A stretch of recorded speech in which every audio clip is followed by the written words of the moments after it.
Did you bring one? Hang on.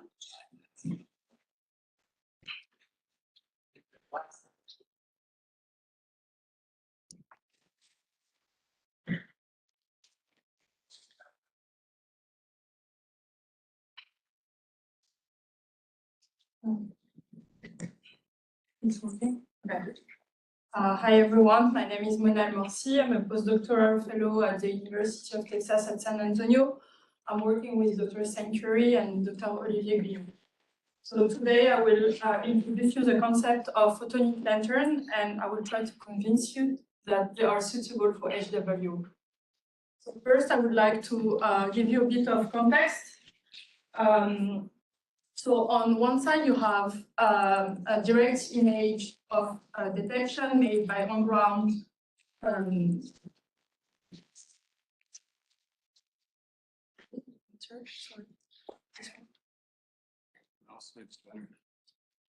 so you have detection of companion made by ground-based observatory with high contrast imaging instrument. So this is part of a survey led by the PI Saint-Curie on Skexeo and Paris. And on the other side, you have an example of a high dispersion spectroscopy instrument named HiRISE, PI Arthur Vigan. And the combination of both is the high dispersion spectroscopy that would enable to do characterization, to quantify chemical composition, and also the abundances of exoplanets. And it also provides information about establish information and evolution mechanism about the exoplanet.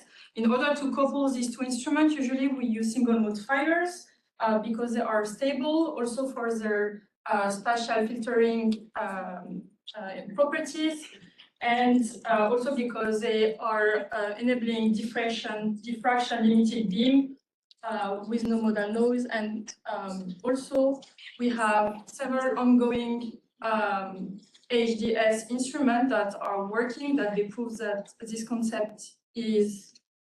Oh, so we're trying to fix the slide issue. That's the tech person remotely. So some of them are KP on Keck, Rich at Subaru, and HiRISE on VLT. Can we pause her talk? Okay. Possible. Sorry, I'm really sorry. Yeah, so this ongoing project had shown result, and it's encouraging. So, however, on the ground, the instruments have a limitation, which is the coupling efficiency. One part due to the intrinsic properties of the single mode fibers themselves, but also due to the telescope central obstruction and spiders. So there is an innovative concept, which is a photonic lantern that will allow us to gather more light into the fiber in comparison to single mode fiber. So what are the photonic lanterns? They are passive fiber devices that convert multimode input into multiple single mode fiber outputs. They are also, they have central parts here, which are called the taper, that allow a transition. They have the advantages of combining high coupling efficiency with spatial filtering, and they are used to fed a spectrograph. And usually we place them at focal plane. So they enable high throughput. They are also sensitive to the input scene, so the PSF shape, for example, and also they are sensitive to the input wavefront. So HWO aim to detect exo-Earth orbiting a sunlight star at 10 to the minus 10 contrast in reflected light, but also to perform spectroscopy in order to detect biosignature. However, in order to enable high-resolution spectroscopy with HWO, we need week-long integration, and in order to constrain the biosignature. But so this is one of the challenges that we will face with the photonic lantern. And also we need to have a continuous wavefront sensing measurement in order to maintain the peak contrast during this long exposure. And also to be able to maintain the high throughput into the photonic lantern. So here is the concept that we think is promising. So the photonic lantern, and here especially it's a mode-selective photonic lantern, and I will tell you a little bit more about that, will be placed after the first stage adaptive optic and coronagraph. And hopefully the photonic lantern will be centered on a planet or an object. And we will be able to do spectroscopy, wavefront sensing simultaneously, and we hope to have also like a high efficient throughput into the single mode fiber for spectroscopy. So just to make you understand that photonic lantern has been a powerful tool that has been developed and tested on Sky already, also in the laboratory. The one that I will present you now is a bit different from the standard one that we are using. They are mode selective, but they present something a bit specific, which is they are hybrid. So what it means. So this is an example of a hybrid mode selective photonic lantern, a 6-port that has been designed, developed, and is under prototyping right now by my collaborators, Sergio Leon Saval at the University of Sydney. So, so you have the multi-mode entrance input, then you have the taper, and then you have several single mode fibers output. And one of them, which is what I will call the science fiber, will be directed to a medium spectral resolution spectrograph long exposure in order to do exoplanet characterization. And the auxiliary wavefront fibers will be able to do wavefront sensing. And this will be sent to a low spectral spectrograph that will go quite fast for wavefront sensing. So one of the challenges would be to maintain the fundamental mode, the LP01 mode, across the entire H band, while we would be able to test that in the lab and then take it to Sky. So as I said, several results has been made. These are a few examples. I will just want to advertise the talk of Lindsay this afternoon, that she will be talking about her PhD work. So don't miss this talk. The test that we aim to achieve with the hybrid mode selective photonic lantern has never been done. So it's something that we are really trying to take. So it's quite a low TRL for HWO, but I think it's promising. So we need to push to do the test in the lab and also on SCAXEO. So the first thing, as I told you, is that we need stability across a long week for HWO, and that implies that we need to understand if this photonic lantern is stable over a long time. Also, so we also need to understand the response of this photonic lantern. I will not enter detail, but it's mainly the transfer function of this photonic lantern as a function of time, but also as a function of temperature. So to do that, I built the test lab at the University of Texas at San Antonio that is named IGRET. It's composed of a telescope simulator, a deformable mirror. We have also like another project, which is a thermal phase shifter for another project. And the photonic lantern would be placed in this enclosure, which would keep the temperature quite stable, and we will have different sensors. We could study the response of the photonic lantern for a few weeks and with within a stable environment. Simultaneously, we would like to also achieve the system level tests on SCAXEO. So SCAXEO is a Subaru Coronographic Extreme Adaptive Optics that is located at Subaru at Mauna Kea in Hawaii. And there is a place where we could already install photonic lantern on a motorized stage. So we would start with the calibration source of SCAXEO, of course, because we aim to demonstrate the closed-loop wavefront control using the hybrid mode selective photonic lantern. And so here it's an example of, it's not a hybrid mode selective photonic lantern that we use, but it's a mode selective photonic lantern that we tricked a little bit to work as a hybrid mode selective, because it takes time to make them, and our collaborators in Sydney are working on that. And so you can see that we need at least a spectral resolution of 50 on the wavefront sensor output in order to work with this photonic lantern. We aim to achieve different things. So, for example, SCAXEO is we can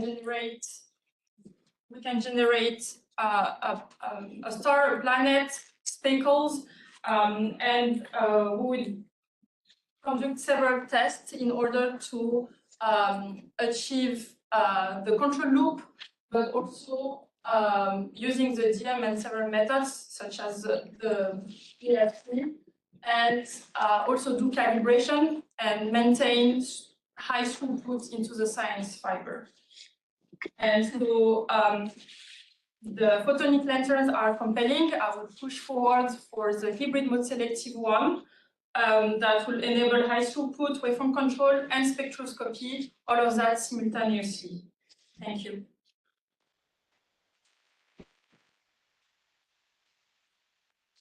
Hey, we probably have time for about 2 very quick questions. So very quickly, so if I understand correctly, the light of a planet will be able to have several fibers. But when you do your hybrid mode selection, you're trying to make sure that the light of a planet will be only operating the fibers. So what's running the planet in the system, and how do you distinguish the spectrum of one versus the other if they are both going into a single fiber where you basically lose spectrum? Yes. So, so if we take it on scale, we take it to a brown dwarf that we know that is located at, for example, 2 lambda over d. And the specificity of this hybrid mode selective is that the fundamental mode should be carried from, like from the taper, where they would be inserting all the refractive indexes structure to make sure that it will be mode selective for the entire band. So at the end, on the output, in the science output, we should have the of course, we will have some speckles, but for that we do the 2 things: the wavefront sensing that will feed back directly, like it will be inactive, and also we'll have on the spectral extraction the calibration. So in the post-processing, we will also decrease and delete as much as we can the spectral light.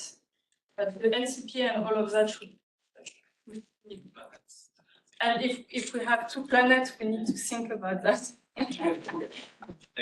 So, okay, thank you very. I think we're going to have to finish there and move on to our next speaker. We're continuing. Thank you very much again.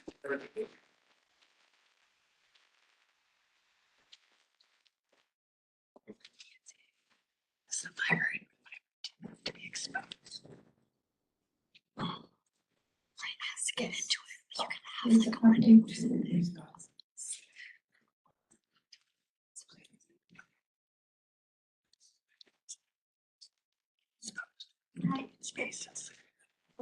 Hi everyone, my name is Juan Zhang. I'm currently a postdoc at the Institute of Navarre. And today I want to share with you some work I have done for my thesis about exploring the spectroscopy option for directly image exoplanets from the space. You might have already heard a lot of things about what we want to do with HWO in the past few days. In my opinion, one of the most exciting goals is to directly image and get spectral from like planet. In this way, we can to explore what the existence of all kind of molecule and whether they are habitable or not. But the challenging is Earth-like planets are very faint. Here I'm presenting the planet brightness versus the star brightness. And here is what Earth-like planet they are. Those different lines here are the sensitivity for different instruments that we already have or we will have in the near future. But Earth is way below the current capability. But let's assume in the future, by the time of the launch time of HWO, we achieve that contrast with a very advanced chronograph. The fact that Earth-like planets are so faint actually pose the challenge just because we have so few photons to be collected and to get spectral and image from them. So currently, the baseline choice to get the spectral from our directly imaged exoplanet is called integral feed spectrograph. And the idea of IFS is we can put an array of lenslets in the 2D focal plane, and each lenslet can transform light to the dispersion and get spectral from that location. So using an IFS, we can take the spectral from a 2D image simultaneously, which is very powerful. However, because IF works in the way of disperse light from into different pixels in the detector, it could be sensitive to the detector noise. Here I have a simple calculation about the signal and the noise rate using an IFS to observe our Earth analog from 10 parsec away from us, and I consider a 6 meter for the telescope size. So here I'm choosing a visible wavelength.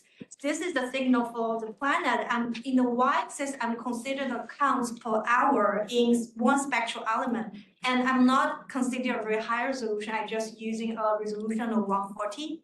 I also calculate the background noise rate from different kind of sources. So far, it's not that bad, but if I also overlap the current for the EMCCD, which I'm using the level of the EMCCD that will on the Roman Space Telescope, you will find detector noise is at least 5 times larger. I also have a calculation in the near-infrared channel. The near-infrared detector is a differently technology from the EMCCD. It will have more severe problem from the radar noise. Here I'm using the noise level for the detector on James Webb Space Telescope. So the comparison is even more extreme. That's made me wondering, do we have a choice that could be less sensitive to the detector noise? And here I want to propose an alternative choice, which is imaging Fourier transform spectrograph. And I want to introduce the basic idea of it. So basically is our microsecond interferometer. When the light comes into the spectrograph, it will be split into 2 beams and directly to the 2 mirrors, and it will reflect it back and interfere. We can measure the interfere intensity and output. By changing the position of the one mirror, we can change the optical path difference between the 2 beams and get another intensity. By continually changing the position of the mirror, we can measure how the interfere intensity change as a function of the optical path difference. And that measurement contains the information about the spectrum of the incident light. And here I am showing what a real observation will look like using IFTS. Basically, we need to take multiple frames by different position for the mirror and get intensity from the same pixel to get interference and get spectral by applying the Fourier transform.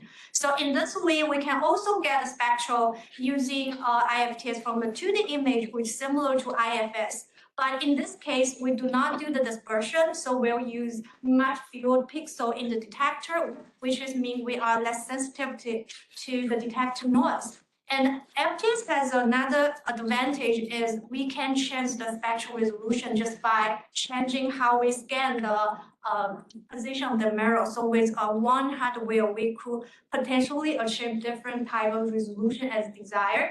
But because the same fact that we do not dispersion the light, so we will have higher photon noise penalty in this case.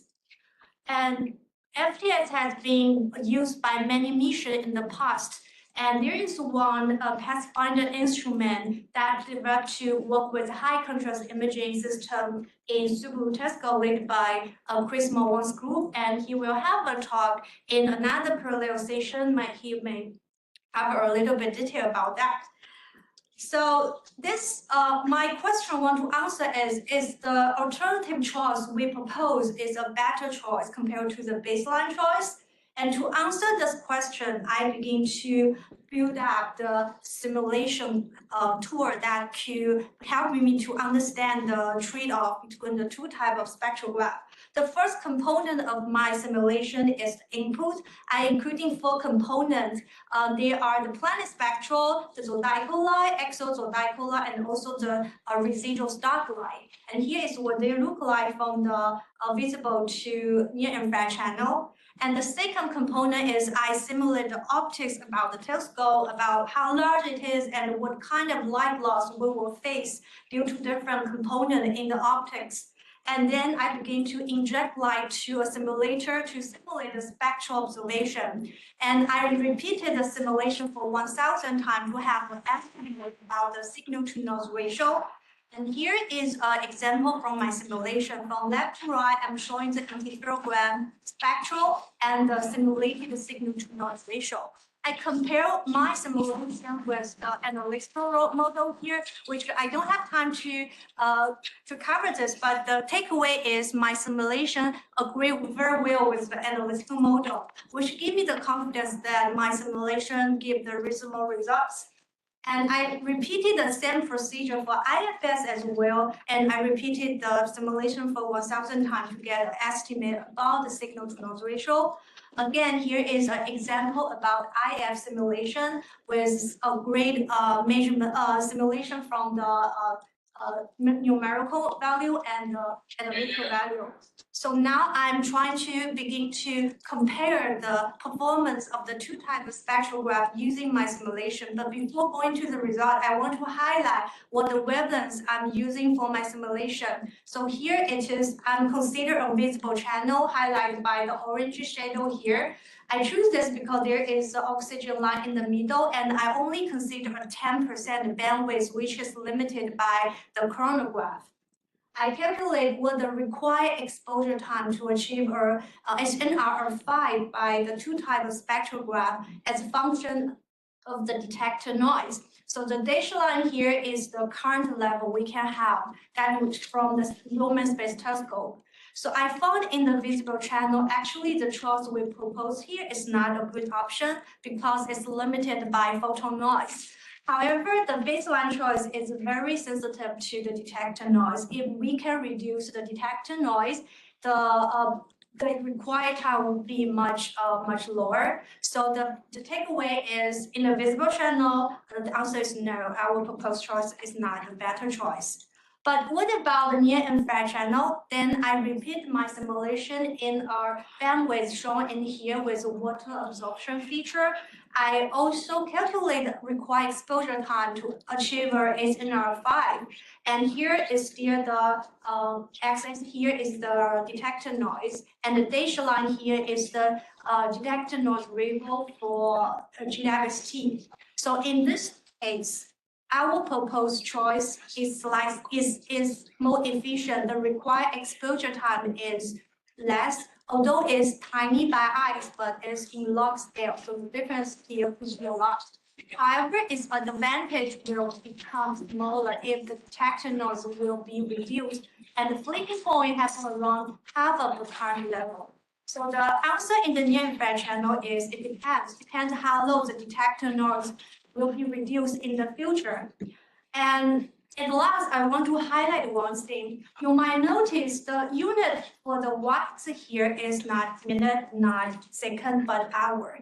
So when observing Earth-like planet, we are talking about time scale of hundreds, even thousands of hours of exposure time.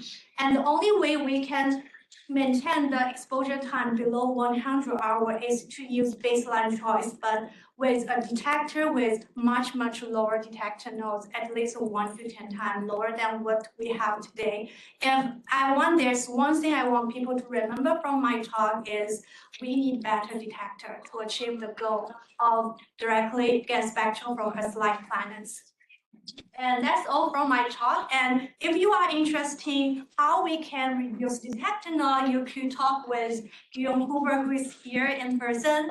He's a grad student in University of Hawaii, and his thesis is about developing the next generation detector in the near future. Yeah.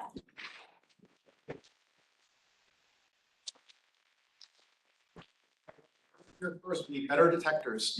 All right, we have time for a few questions.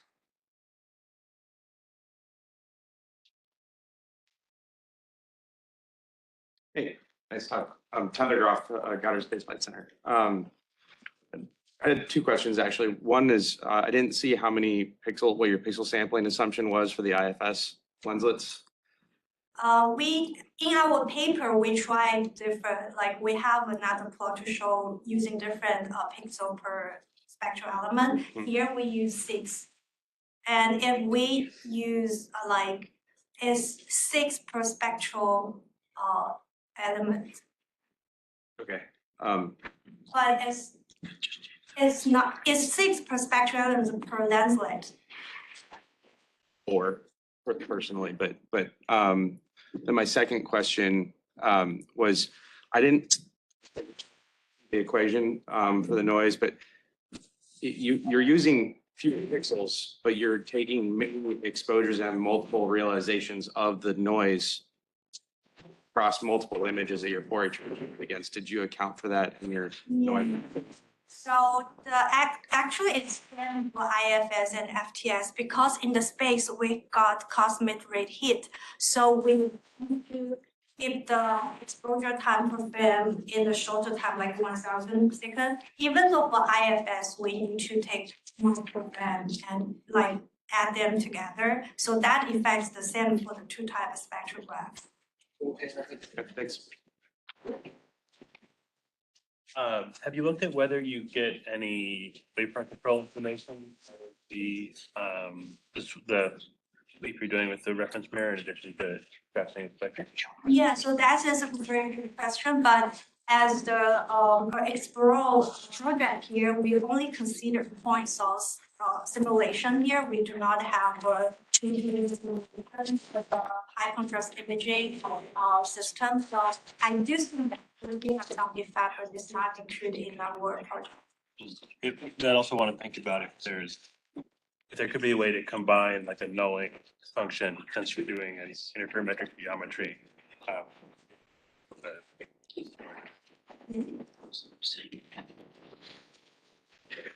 Time for one quick question. Go ahead. I was wondering, are the trade-off changes if you go to slightly higher spectral resolution or because you have the variable resolution, right? How would this trade-off, would it be the same or? Overall, if you go to a higher spectral resolution, the 2 type spectrograph will require longer exposure time, and that will be slightly better for FTS because the photon noise also. Oh no, that will be slightly better for IFS. No, that is both bad for the 2 type spectrograph. So.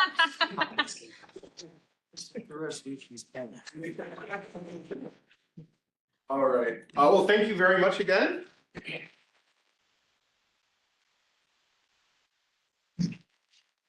Right, our next speaker is Nathan Bush from JPL.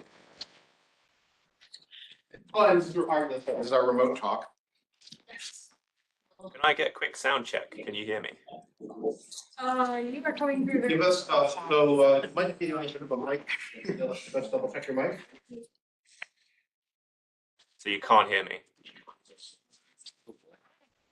Maybe try that one more time. How about now?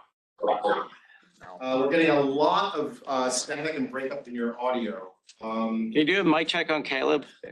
If he's online? Can you mic check for Caleb, please? Can you just unmute? Caleb, are you able to hear us and unmute and just test your mic? Anybody here join the Not me. So sorry, I can't hear you, and I did. So can you hear me? You might type in the chat. Unfortunately, your audio, our audio from you is very, very broken up, and it's hard to Okay, understand. I can see someone says you can hear me. Okay, excellent. Would it help if all of us on laptops turned off our Wi-Fis? We could try.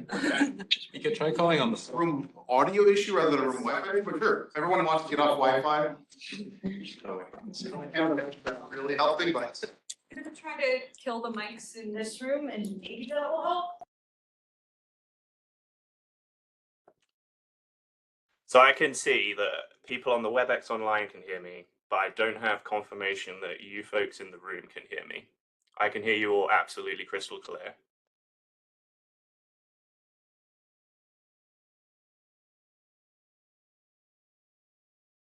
Him online. You did this one? What? You did this one? I'm out for Caleb. Yeah. It's scary. I can hear him just fine. You better be ready to give Caleb. Okay, yeah, so Nathan, unfortunately, the problem seems to be online on the online session are able But to that's hear not you gonna just solve fine. it. Okay. The speaker audio inside the room here on site is breaking up, and we're not really sure what the cause is. It can't be it doesn't mean it can't imagine it's a Wi-Fi thing. Yeah, can we play it out of the laptop? Yeah, and with the mic at the laptop. Oh, okay, give us a second, we're gonna see if we can show you something here. What should I do? Let's do, we try, let's do. Can you see again? That kind of stuff. Hello? Okay, there's a chance we might be able to do this. Okay, so. Just might be crazy enough to work. This is gonna be a real. Tape the microphone to the output. I'm sorry. I think that might be what we're trying. Okay, so try speaking again one more time. One more. Yeah, can you hear me now? Is that better? Yes. Yeah. All right, just a second, then we can get started. Okay. We good? Sorry, I'm hearing positive noises, but is it all ready to go? It seems to be pretty good. Go ahead. All right, we'll do it. Okay. All right. Well, thanks for everyone for bearing with me with that one. And I'm very sorry I can't be there in person. So it's a shame I can't talk with some of you about detectors, but there'll be another time, I'm sure. So for those who don't know me, my name is Nathan Bush. I'm a technologist at the Jet Propulsion Laboratory.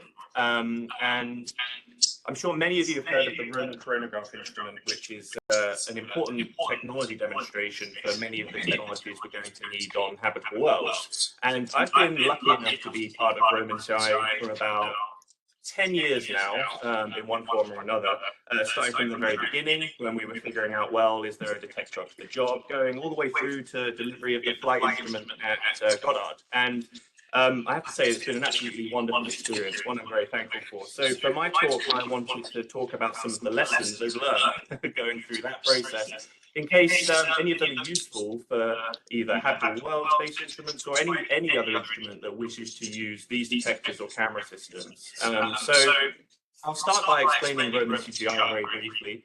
It has two cameras that are mechanically and electrically identical. However, they're specialized internally through different software. So there's the LOCAM, the low order wavefront sensing camera, which runs at 1000 FPS with a 50 by 50 window. And this corrects low order wavefront errors and provides stability over longer time scales so that the dark hole can be dug by XCAM, which operates at about 1 frame a second or more slower and is responsible for imaging and iteratively improving the dark hole. And when we talk about the camera system, we're talking about three components. Okay, we've got the EMCCD detector, which is contributed by ESA. We've got the proximity electronics, which is the gold box in the bottom right, which is manufactured by ABB in partnership with Nubu cameras. And then we have the tungsten copper camera body, which is designed and manufactured at JPL and acts primarily to reduce the radiation damage experienced by the EMCCD.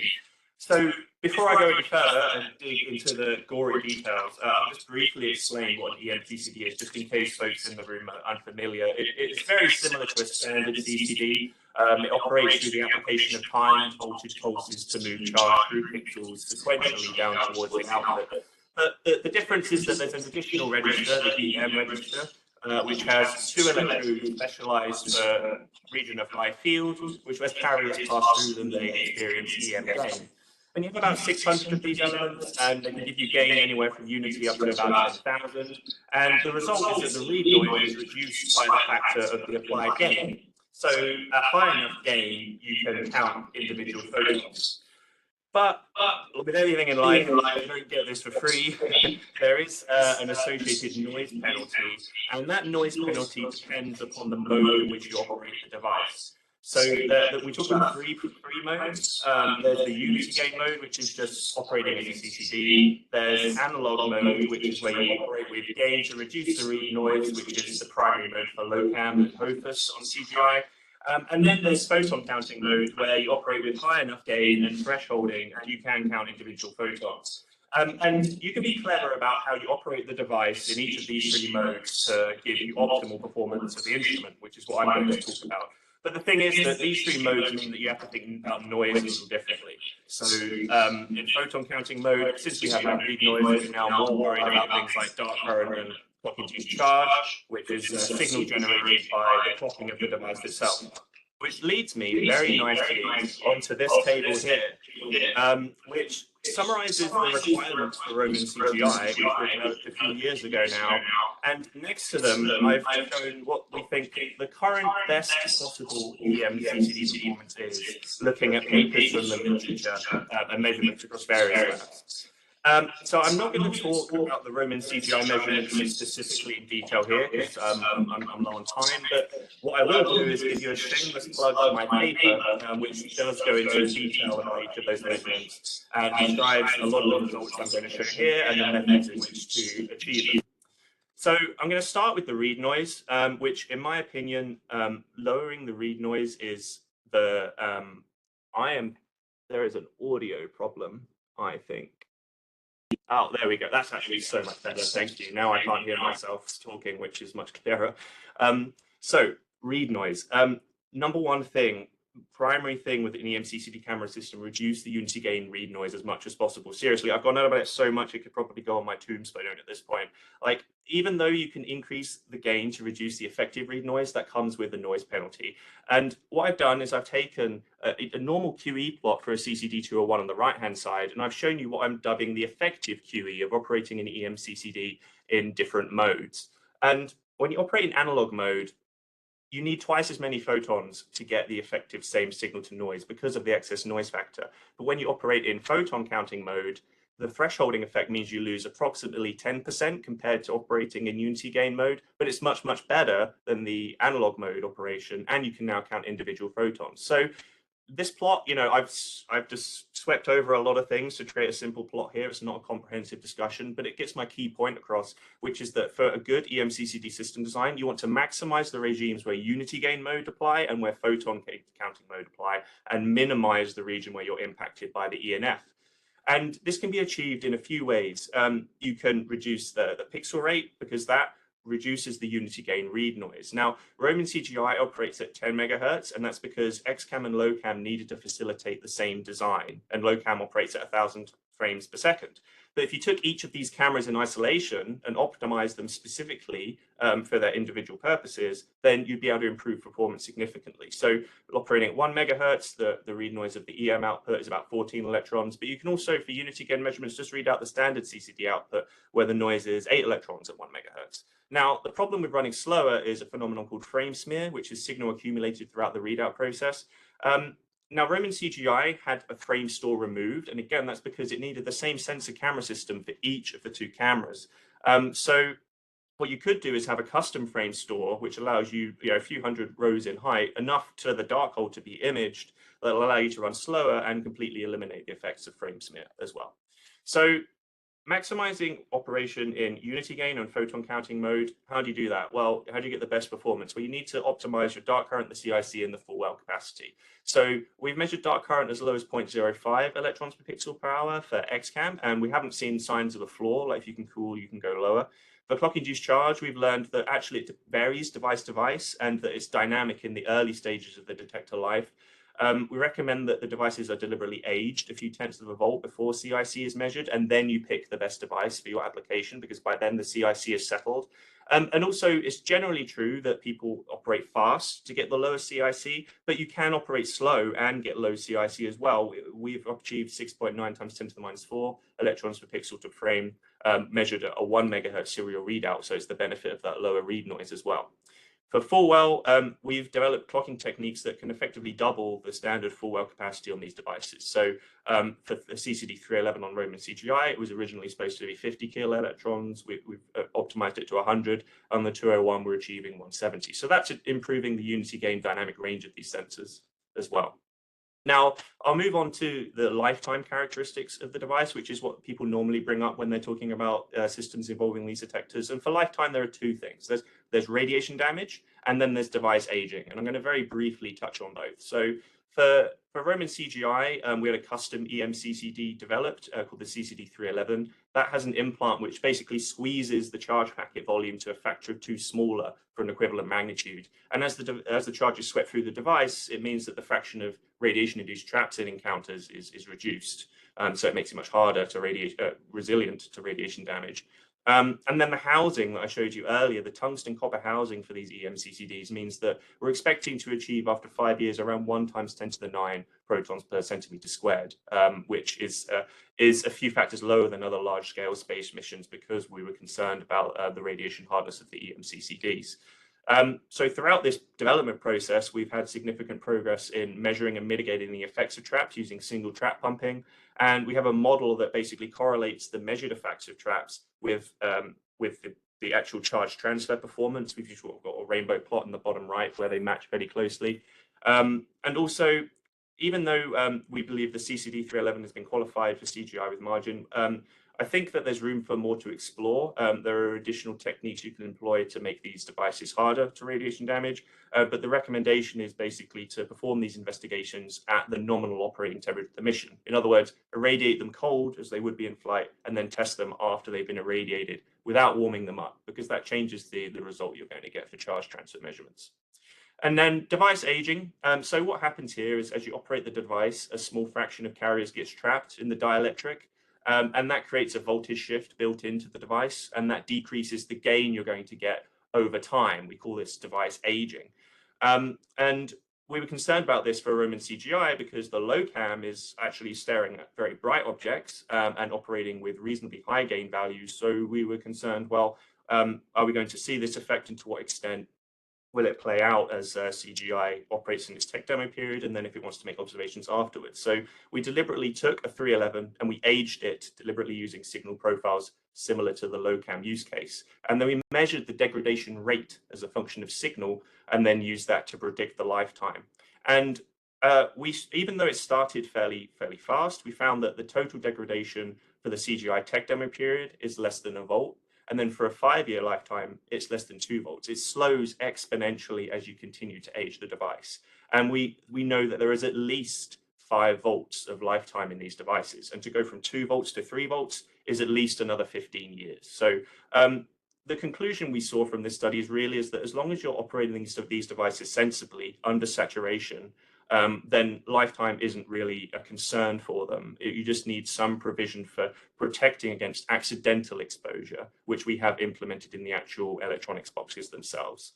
And finally, I'll very briefly talk about the electronics. So for this particular iteration of the Roman CGI cameras, we saw that the position of the HV pulse shifts with the electronics box temperature.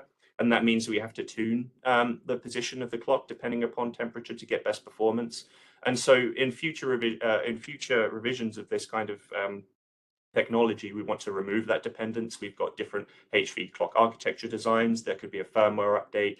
You could completely remove this temperature dependence and so eliminate the need to tune the cameras. And similar for changes in grounding configuration, we saw if we move cameras from one place to another, some of the readout sequence parameters had to be altered for optimum performance.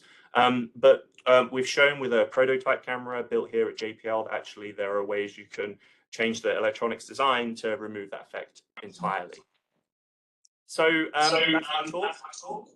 Here's a summary with that table that I showed you very briefly earlier. I think the main conclusions are that we think we can significantly improve the parameters that we've measured for EMCCD performance. We've seen that device aging, we don't really think it's a concern so long as you operate the devices appropriately. And there's some more to investigate with respect to radiation damage if you're looking for beyond a 5-year mission life. So thanks so much for listening and bearing with me through those technical difficulties, and please definitely reach out if you have any questions. Thank you.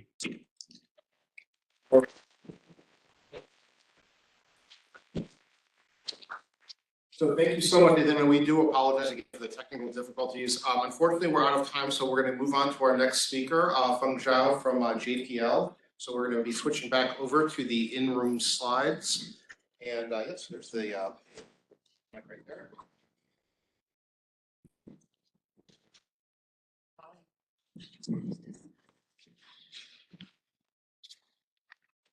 Audio check.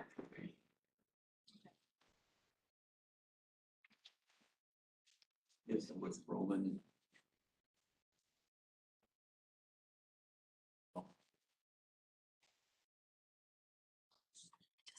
All right, so I'll present the Roman CGI on behalf of the entire team and our experience from technology, flight instrument design, testing, in preparation of operations, share lesson learned with the HWO community. A quick recap. Roman CGI is the second instrument on Roman. We have the wide field instrument, Scott. The other day. It's a tech demo. I'll describe what it means as a tech demo. It's demonstrating quite a bit of active control, weather control technology for Roman, and also low noise detectors you heard from Nathan.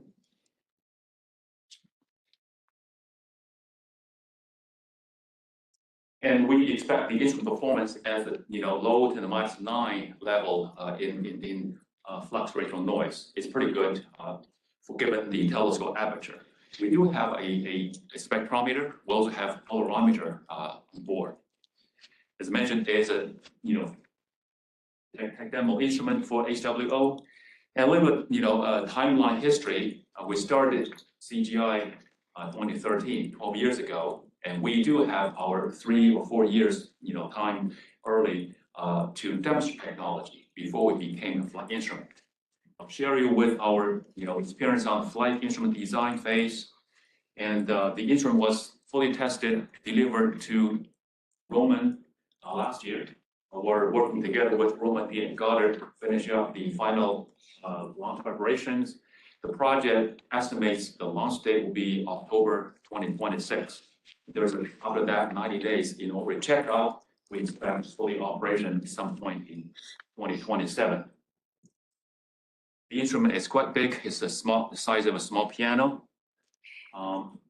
This picture shows you the optical bench and the details, including the 2 detectors Nathan just talked about on the left top corner, the camera housing and the processing electronics very close to each other to reduce the noise.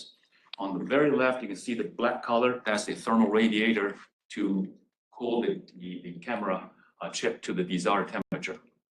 We have 2 identical deformers, gold-plated. There are 6 so-called precision alignment mechanisms. We have different color filters, masks. We can move them in and out of beam train to form different observation modes. And we have lots of wires, heaters to keep the bench stable. The 3 white things are kind of scatters from a contaminant controls perspective. Make sure that we can capture the molecular contaminations and also particulate. These are all the things for flight instrument you need to keep in mind. So as mentioned, we did our own technology maturation phase. It's about 3 to 4 years at the beginning. In 2013, we're given a telescope, and that's the aperture. We were not sure if we're able to make a chronograph that works with aperture. So we're given a challenge to prove it worked. Okay, so we put together a 3-year plan to achieve TRL5 by MCR, kind of like today. And the nice thing is we were fully funded from technology and to SMD, STND investment. The plan we put together calls for step-by-step approach. Called digging technology steps. The technology, the detector Roman we did, Nathan already talked about it. So we start with the design. Do we have a design that works with the aperture? We check with our models. The design includes the shape of the masks, the materials, and tolerances. Once we feel comfortable with the design, we move on to fabrication. Go through several iterations, we check the masks. If they're good enough, then we move on to the test bed. At test bed, we start with step by step. We start with a static test bed, nothing moves, no disturbances. We start with narrowband demonstration, dark hole. When it worked at narrowband, they move on to broadband, 10%. Still static, no disturbances. In parallel, we develop a so-called LOES technology. We're able to sense the disturbances, the jitter from telescope. We're able to close loop. Already, we move back into a combined test bed to demonstrate a broadband dark hole in the presence of closed loop. And at that time, we call ourselves TRL5. So there is a next condition for the next step. We do not want to rush into the final stage because we know once you're in the final stage, what happened, you understand each step.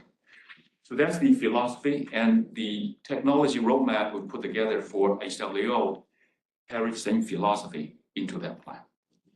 So I think near-term focus is the design and math application. So this is technology. We're very successful thanks to the full investment from NASA. Now we move on into the flight phase. We also have our own engineering challenges. I show a few. Keep in mind, for flight instrument, you have the mass, power, volume constraints. On the very left was the early design cycle. You see, yeah, we can fit a lot of things, a lot of empty spaces. Okay. And then we add additional details. You have the mechanical interface to the payload. At that time, robotic servicing capabilities. We added some electronics, very notional, at the bottom of the bench. The two left design, we still carry the IFS. Okay. Later, when we reach PDR, CDR, we'll find out, well, we're not able to fit everything in. So painfully, we had to drop the IFS in order to meet the mass, volume, power requirement. So IFS finally got dropped, replaced with a slit prism spectrometer. So now you can see the final instrument design has more than half the volume electronics. Okay. I mentioned that CGI is tech demo. What that means? Tech demo means we're allowed to take more risks. One of the risks is we're allowed to have some single point failures, electronics being one. So CGI has single string electronics. Okay. For Class A science instrument like HWO, when we think about the reliability, single point failure in terms of electronics, if we have to double up the electronics as redundancy, think about the volume that we have to save for electronics. So my recommendation here for new instruments with a lot of technologies, start with plenty of margin, engineering margin, volume, mass, so later you can fit things. Okay. So that's the evolution of the flight instrument design for CGI. We have our own engineering challenges. On top of that, there were programmatic challenges too. From 2017 to 2020, Roman budget from the president was 0 every year. But we survived. So a few more lessons learned I want to share with you. I mentioned this before. Chronograph masks. And I think the community has a lot of questions, how many we can carry. So this recommendation here is design chronograph masks that can share the same beam train. Design your mechanisms that have lots of empty slots. Okay, focus a few to technology demonstration, flight design, then you have time to mature other chronograph technologies that can be infused much later stage. So these are the bottom ones are all the later infused masks. We focus on the top 3 for technology flight design, but we infuse a lot of masks later. I think that's a good recommendation for the broader community. HW. High order run control. CGI, we do so-called ground in the loop. We have a very small computer, doesn't fit all these fancy, host algorithms. For HWO, we may have a bigger computer, but I still recommend open that ground in the loop option. Allows future, much more advanced algorithms. Model, it's very important to have a model that we can trust, validated through, technology testbed. We use that for flight design. Here I'm showing a model prediction from John Christ, showing that the details go through the flight design. The model can help us to predict the performance and capture some design, errors and improve. And you can read his paper, has a very nice summary of the model work. And the other thing is model can help us to diagnose problems during flight testing.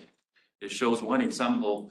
We ran into a Starlight problem during the flight intro testing, and the model quickly helped us to identify what the source of the problem and identify the solution of the problem quickly. So that's really another value of having a model.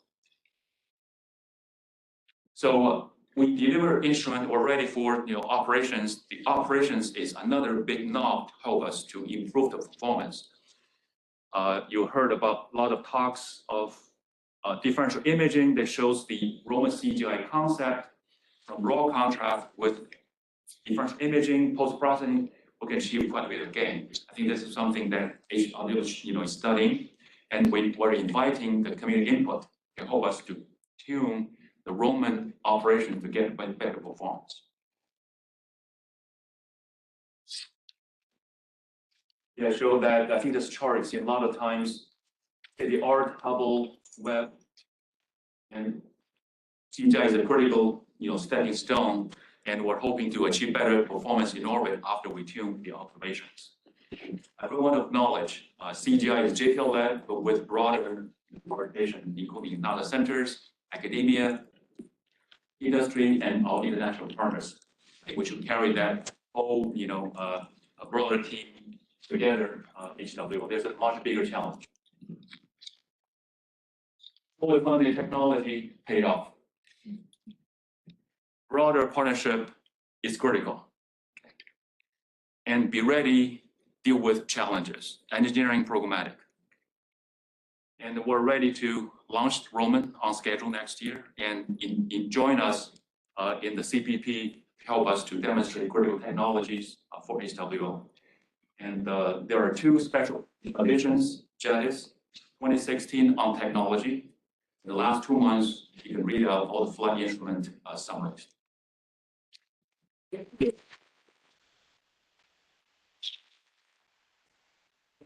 Lessons that we definitely need to keep for HWO. We probably have time for one quick question.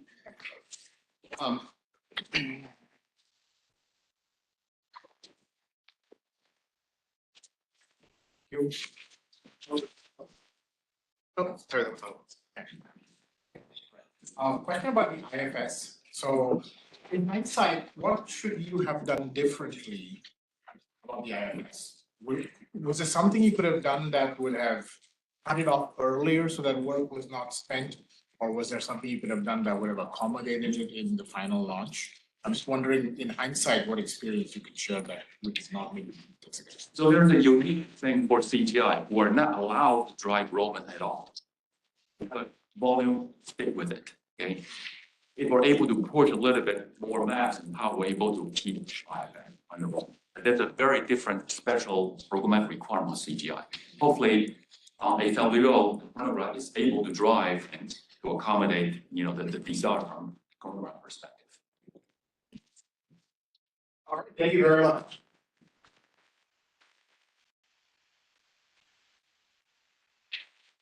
Our next speaker, the last speaker of the session, is Dimitri Moe, and we have the slides.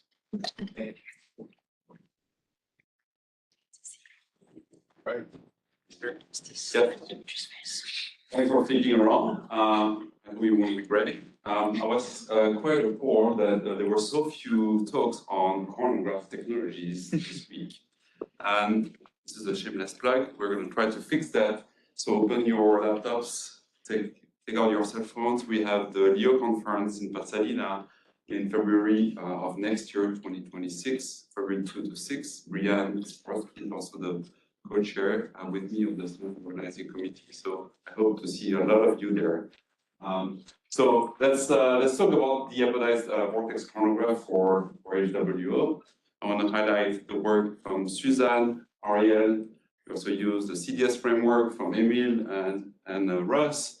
And this is building on prior work from Gareth Ray. So bear in mind.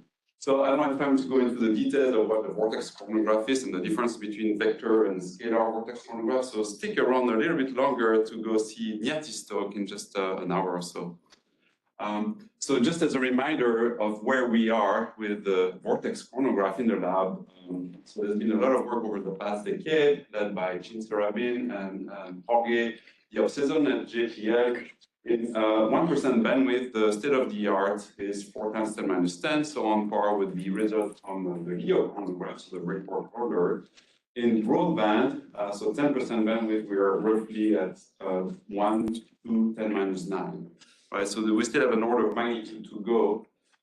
In contrast, in 10% bandwidth, so there's a lot of work happening right now on making focal plane masks a lot better, right? So, and stick around to listen to the please.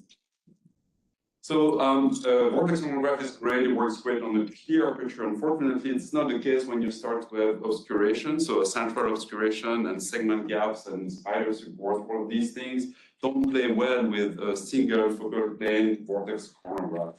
So we need to deal with that by tweaking the amplitude distribution or the phase in the pupil plane. We call that apodization. Apodization has been used in chronography for a long time. One of the most common apodized PSC, so apodized pupil LEO chronograph, which is also a candidate chronograph for HWO. So a few years ago, a group of us, including Gareth and Jeff Jewell at JPL, came up with an optimization method that can draw these apodizers in a hopefully optimal way to conserve throughput and to dig dark holes at the 10⁻⁻⁰ or below contrast levels in the presence of these pupil obscurations. So at the time, we worked with a pupil from the LUVOIR B early designs, and we manufactured masks using microdots that we'll show you, and got down to about 10⁻⁸ raw contrast in the lab on our testbed at Caltech in 10% bandwidth. This is a linear testbed, so we were limited at the time by the testbed itself. So at JPL, around the same time, AJ Riggs did an experiment with DMs. So we used phase-induced amplitude apodization with the DMs to try to apodize the segment gaps, and got around 5 × 10⁻⁹ in 10% bandwidth, which is, to my knowledge, the best contrast achieved on the segmented aperture today. So when I say segmented aperture here in the lab, this is kind of cheating because the segment gaps were simulated as part of the apodizer itself. And for the DM version of it, there was a wire grid pupil simulator on the testbed, so it's not a real segmented telescope. So of course, that is a major caveat, and we have to go to that next step. So we apply the same methods to the ESC1 and 2 design. So we skip ESC3 because we know it's a lost battle for the vortex chronograph to deal with the central obscuration. It can deal with the segment gaps pretty nicely, but not with the central obscuration.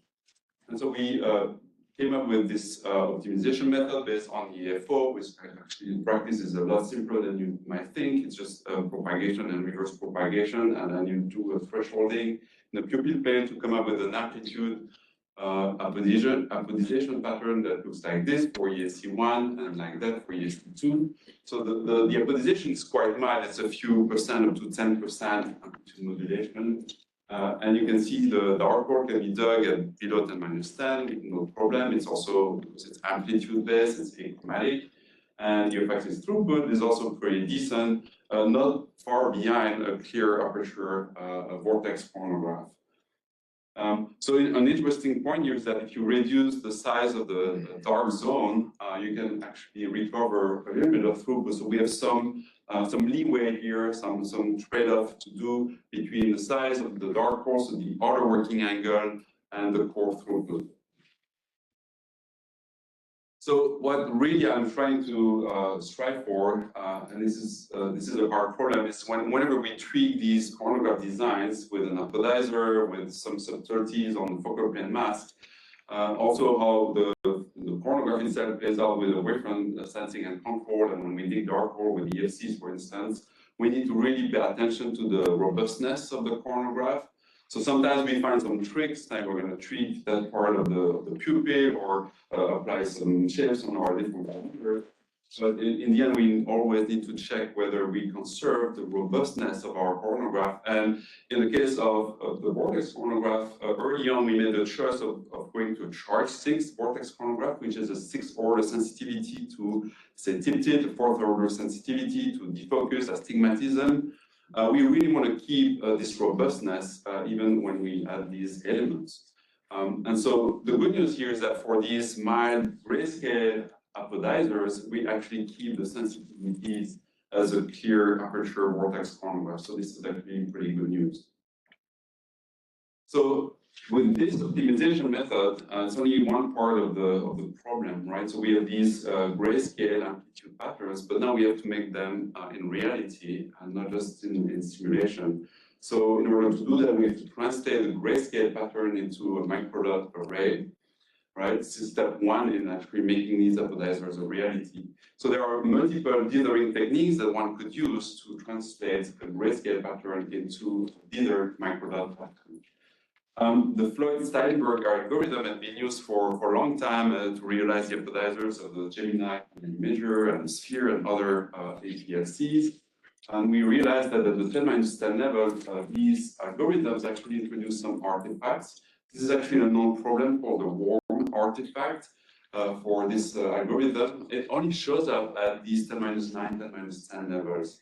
It was quite worrisome when we first saw that, but Ariel found gradient-based error diffusion dithering algorithms that are randomized somewhat, not too much. You don't want to get fully randomized patterns, and she managed to control these artifacts to below the 10-10 level. So there's more work required here to really understand what's going on when we dither these grayscale patterns into microdot patterns.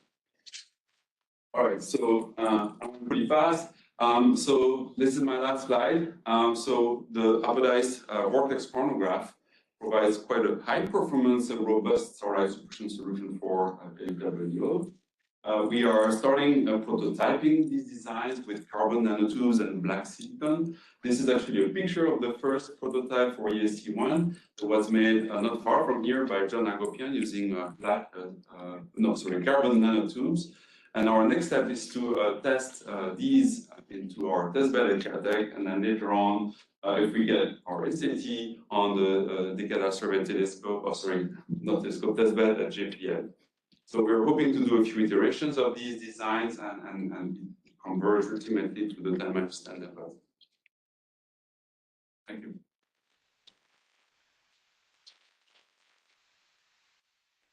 Thank you. Perfectly on time, and we got definitely time for questions. So why don't we start over here? Thanks, Dimitri. So actually, this picture is perfect because of the circularization. So I'm curious, is there any path for the vector vortex chronograph to get to a point where you don't have to do the inner diameter? We heard a lot about inner diameter being the thing that we care about, but can you guys make use of the edge? No. I tried. Maybe you can, maybe you can. Thanks, Dimitri. This was great. Could you go back to that slide where you're comparing the EAC 1 and 2 designs. It's not a comparison, actually. Yeah, okay. Oh. This is the comparison. Yeah. So what was the bandwidth of this? Oh, this is monochromatic design, yeah. This is an achromatic design. Okay. So it's amplitude based, so there's no chromaticity. And then did you notice, we've talked about whether the segmentation pattern matters. Did you notice a difference between EAC1 and EAC2? Not really, as insofar that actually what we see here, you see one of the major loss in throughput is due to the circularization of the pupil, and then beyond that, I mean, there's a slight difference in favor of EAC2, but it's not major. If we ignore this clipping of the pupil to get rid of the other segments.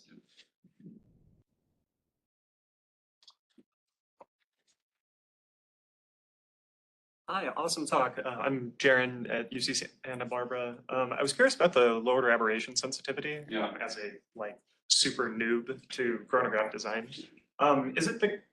Did you add any additional constraints or special optimization to maintain? Okay, so it just it just comes out naturally. It was a nice surprise because I thought I would have to be there. I don't know how to do it, and Amy does. It just works out, yeah. Given those two, I don't know, so it came out like that. That's great news actually for me. Thank you. Any final questions? Hi. Every time, is this on? Yeah. Just keep it close enough. Keep it close enough. Okay. First of all, EAC3 is a lost code. For this technique, Right. not for yours. Sorry. Second of all, are you aware of any techniques for actually achieving grayscale apodization as opposed to sort of microdot newsprint approaches? So I remember I looked into that a while ago when we first tried to make those, and this Helms glass technology that was actually considered in the TPFC era, where you ion implant or modify the transmissivity of a glass. But it's a bit scary because I think it also modifies the phase behavior. There's all kinds of things that there might be other ways to do that. I think at some point we should just sit down and do a literature search. I've been hearing, kind of around the water cooler that there's some new stuff in the pipeline at places. Yeah. The issue is that you don't want to modify the phase, right? If you have a pure amplitude pattern, you don't want that to affect the phase. And we understand these microdot patterns pretty well. There was a whole study a few years ago that Gareth and Rebecca Zhang did on the phase, how these patterns affect phase. So with it, we understand that pretty well. Maybe you can actually, phase Rico, you could take one of the amplitude mass and combine it with a phase amplitude mass to compensate. Oh, something I forgot to mention is that these masks are designed to work in reflection, so we're not going through glass. So we're trying to avoid going through glass. Last question? Keep it close to the mouth. Yeah, two questions actually. For how sensitive are you to the exact scale and size of the microdots? If they're slightly larger than expected, or there are some polarization effects around them, or how does that affect your? So it's a great question. So I think we settled on 10 micron dots, and we have to be careful about the size. I did a study a long time ago for Roman when we were trying to stick a vortex on CT. So I did a study on the microdot size using rigorous Doppler wave analysis, and when you see resonant effect when you approach the wavelengths, right, you want your microdots to be small enough so there's no discretization error, but large enough compared to the wavelengths, we don't have these resonant effects. And what about the darkness of the microdots? Yeah, I don't know. I mean, it has to be. Yeah, it's a great question. Actually, I don't know the exact answer to that. So I think the OD has to be better than 10⁻⁴ or so, but it's actually a great question, and we need to look into that. All right. Well, thank you, Dimitri, and thanks to all our speakers.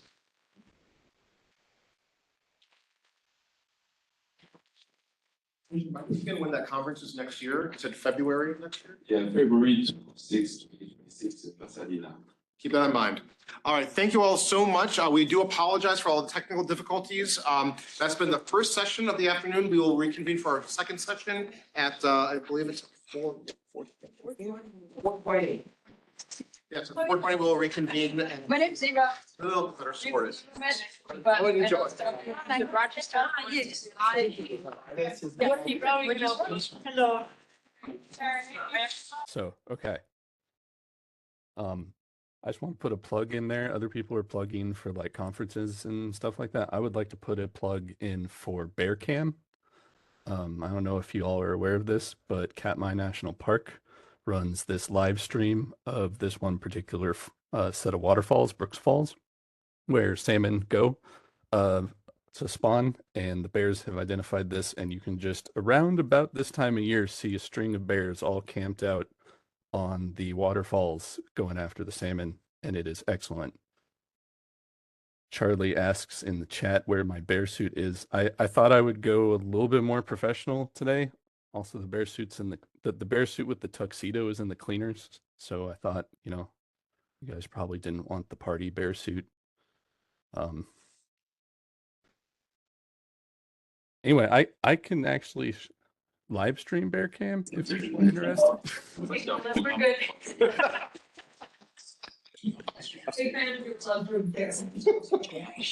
Okay, I am good to go whenever. When I start the actual presentation, I turn my webcam on so I can wave to the room and you know, can see that I'm a real person. But when I go, I will turn the webcam off so that I can hopefully trigger robot voice. Would you be able to start sharing your slide? Yes.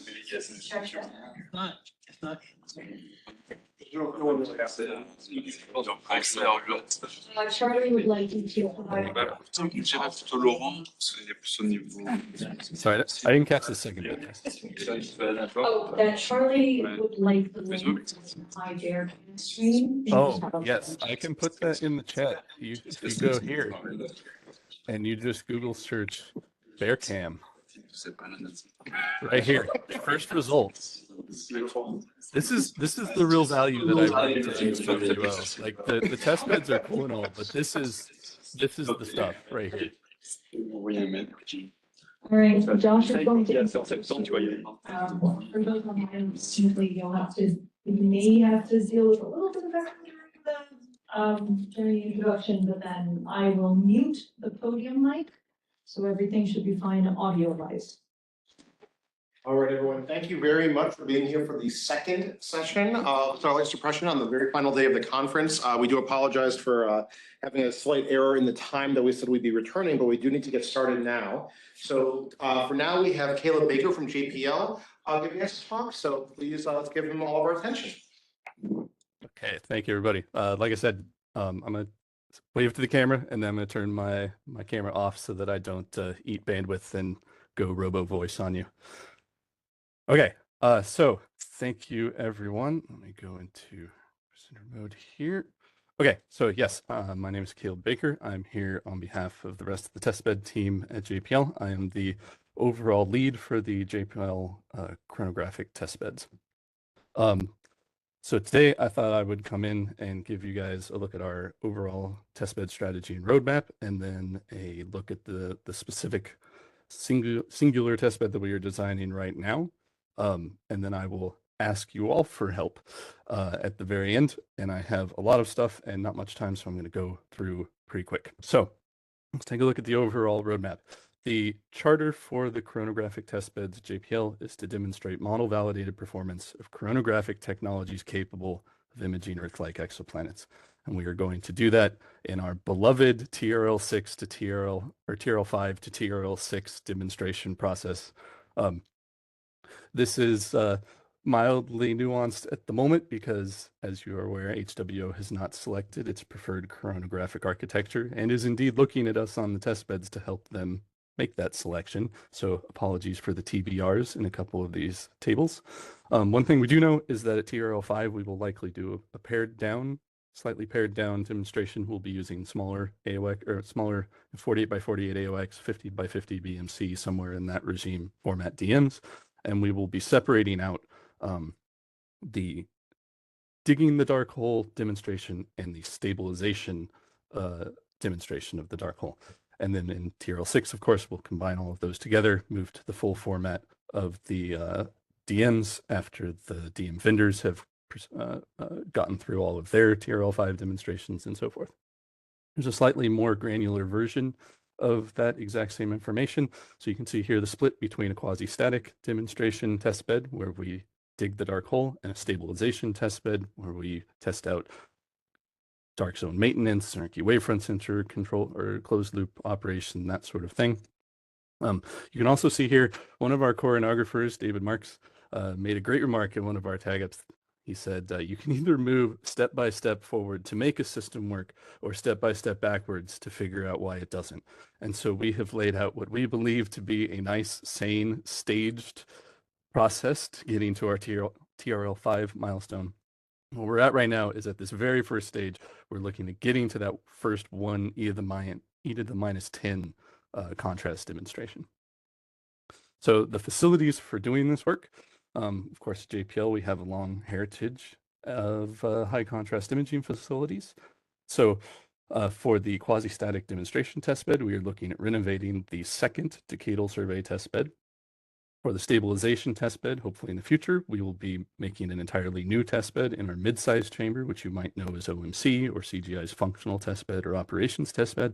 And then, of course, for the larger TRL6 effort, it's almost certainly going to be in our large 40-foot chamber that currently houses both of the two decadal survey testbeds. A couple notes about this whole process. First, this dual testbed thing for TRL5 is basically just following in the footsteps of CGI heritage. And I've listed the CGI key milestones here to show that. Second, we are, I will say, cautiously optimistic that we'll be able to get that first 1e to the minus 10 demo at current funding levels, but everything past that, please understand, is contingent on allocated funding. Also, I just wanted to point out that we are very committed to not disrupting any of the exoplanet program office's SAT work with this effort. We coordinate with them on a weekly basis. We don't want to have any negative effect on the SATs as we're doing the HWO work. First, because that's just the right thing to do. And second, because most of the SATs are in service of Hab World's goals anyway, so we would really prefer to not shoot ourselves in the foot. Okay, here's a brief look at what we're doing literally right now. So we are working on that quasi-static demonstration testbed, very stage one. We've completed the design for all of the critical components of it. We've gotten our subcontract out to optics vendors for those super long lead time OAPs. And we are going back and revisiting design for all of our supporting functions on the testbed, models, analyses, getting all of our ducks in a row so that when those OAPs come in, we are ready to go to align the new thing and commission it. We're expecting to do that early next calendar year-ish. Okay, let's take a look at that testbed. So like I alluded to, our design space is very wide. Because we have not, or because Hab Worlds has not selected a specific chronographic architecture, we have to accommodate as many as we possibly can, while also attempting to hit a performance level that no one's ever hit before, and in the current environment, being as cost and schedule efficient as we possibly can. So that's very easy. And what we've come up with is this design. It fits onto the DST2 table, and I'll hit a couple of the critical points of the optical design here. We are at F60 in the collimating OAP to make sure that we have an actual point source. We're not resolving any spatial features there. We're using 2 AOX DMs at a 1 meter separation. We have a 34-ish millimeter apodizer with an eye towards supporting as best we can all of the apodization style coronagraphs. We have we're working at F40 at the focal plane mask with an eye towards giving vortex its best shot. And then we are at F46 at the science camera, which gives us roughly 4 pixels per lambda over D resolution. Here's a look at the unfolded view of that testbed with a call out for when we have to go start injecting simulated wavefront error to mimic what we're actually going to get out of the observatory. So right now we are designing to collimate basically straight into the DMs, and later we're going to back that up with an additional pupil plane so that we can put in wavefront error simulators or amplitude error simulators or anything like that. Here's a nice look at our CAD model for this, which we're in the process of refining, but you can see all the critical elements here, and you can see where the LOFS camera is going to sit, or the Zernike wavefront sensor camera is going to sit. Sorry to Gareth, who hates the terms LOFS. Here is a shot at our thermal model. Thermal control is obviously extremely important. DST 1 and 2 are very stable, but we've noticed that they're slightly sensitive to room temperature swings. And so we're working to improve that without degrading any of the thermal stability performance that they currently have. And also, just as a final note, I wanted to say that we are fully aware that the number is not the only important thing that comes out of the test bed. Even almost more important than that is the validated model that demonstrates not only do we have the number, but we have a deep and nuanced, thorough understanding of how and why we received that number. And so we've roped in the integrated modeling team early. I personally requested, tell me everything you want and be as grumpy as you would like to be when you tell me what you want, so that we can make that happen. Modeling team can get what they want, and they can deliver a validated model to the project with confidence that it can be used to make predictions for the entire observatory. And now this is where I ask for your help. So we do not want this entire effort to be a walled garden thing that just exists at JPL. We would really like this to be an open collaborative effort with the community. And there's sort of two parts to that. There is open access to all of the data that we generate, hopefully in some sort of public repo that you can just go and pull and use to test any post-processing algorithms or something similar. And also that we would like for the community to be able to come in and utilize the testbed or propose new masks or propose an experiment or something like that. The details of both of these are still heavily in the work with the project office because of all of the intellectual property concerns and other things. So it now is a great time for anyone in the community to come to us with requests, with ideas. As detailed as you want. If you want to request a specific thing in the FITS header of these data files, I will argue with you and then probably include it anyway if you are compelling enough in your request. But so please reach out to us, to me personally, or to the project office if you would like to be involved in these. Okay, that is all for me. I got through everything. I will save time for questions, so I will not read out the entirety of the summary slide. Thank you very much.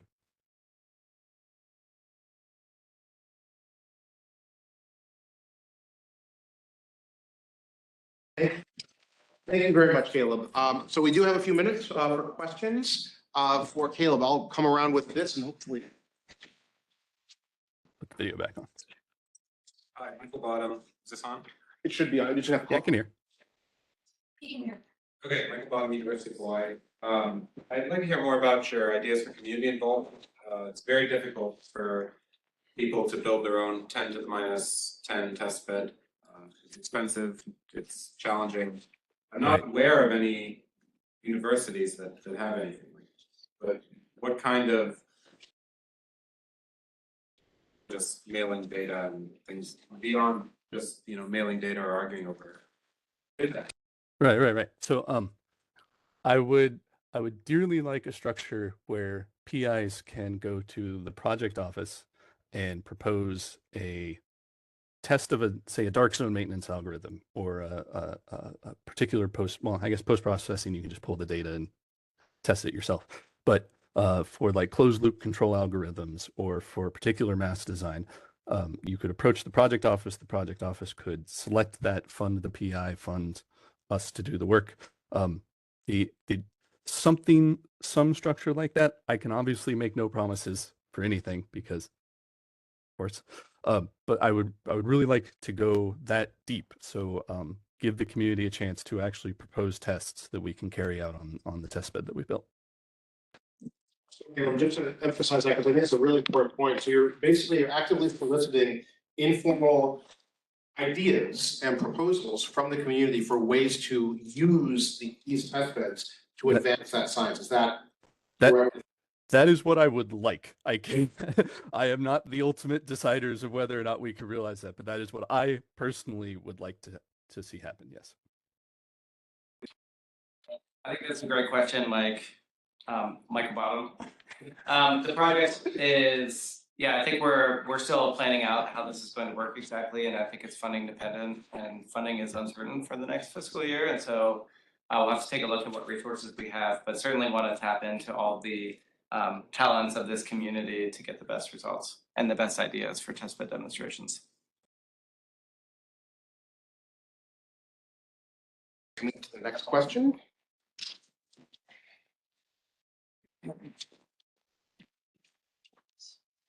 Let's hear him. Great talk. Russ, welcome to Saves. Great talk, Caleb. My question is, are you planning on improving the loop rate relative to DST1 and laser power? And in general, what are the main, in your mind, improvements on DST2 relative to DST1? So the main thing that we are going for in DST2 relative to DST1 right now is that we want a 10 to the minus 10 capable test bed that can support any of the more commonly supported HWO coronography modes. So apodize, like DST1 currently, I don't believe has an apodizer plane. So it's sort of limited in what it can do. We would like to support every potential coronography mode in something that we've already validated to 10 to the minus 10 so that we can properly verify the proposed modes to the project office. As far as improving loop rate, laser power, I mean, what we'll probably do is we will run at high signal as possible to turn iterations around as fast as possible to start. And then as we refine which coronography architecture that the project is beginning to focus on, we will start to tune that back down to more realistic flux levels so that we can operate in low light environment. But in terms of, maybe fast turnaround, closed loop control or something like that, we don't have anything on DST2, the quasi-static demonstration testbed, really targeting that at the moment.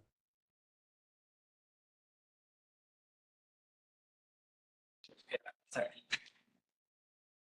I didn't hear Caleb say this, but we are planning to have an integral field spectrograph on the DST2R as well, and that'll be an add-on and another feature for the science focal point.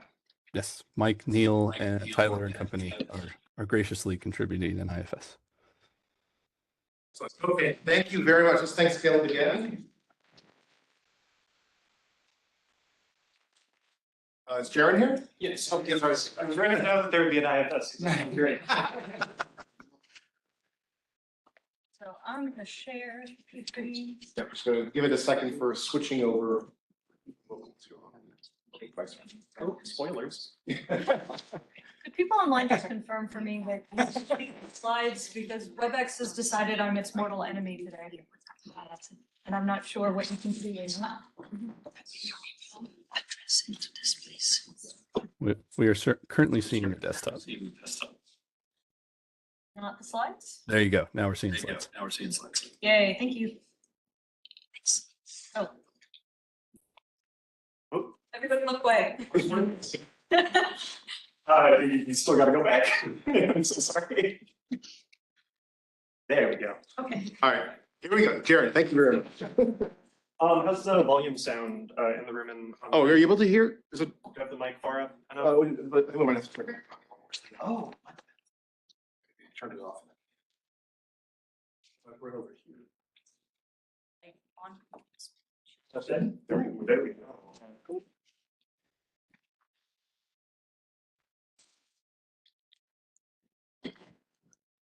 All right, aloha mai kākou, everybody. I'm Jaron Ashker.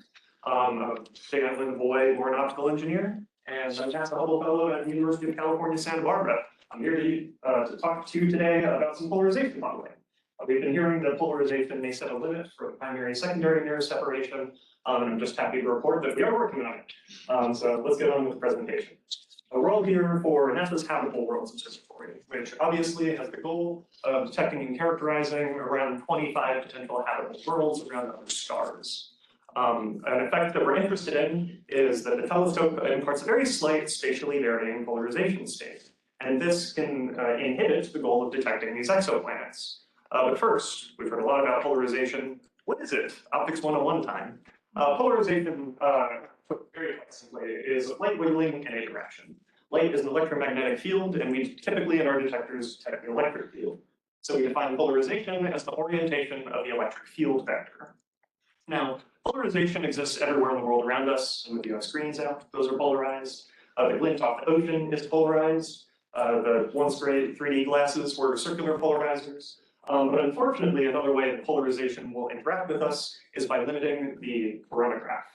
So this is a figure I like showing from John and Chris's analysis of the Habeck's coronagraph.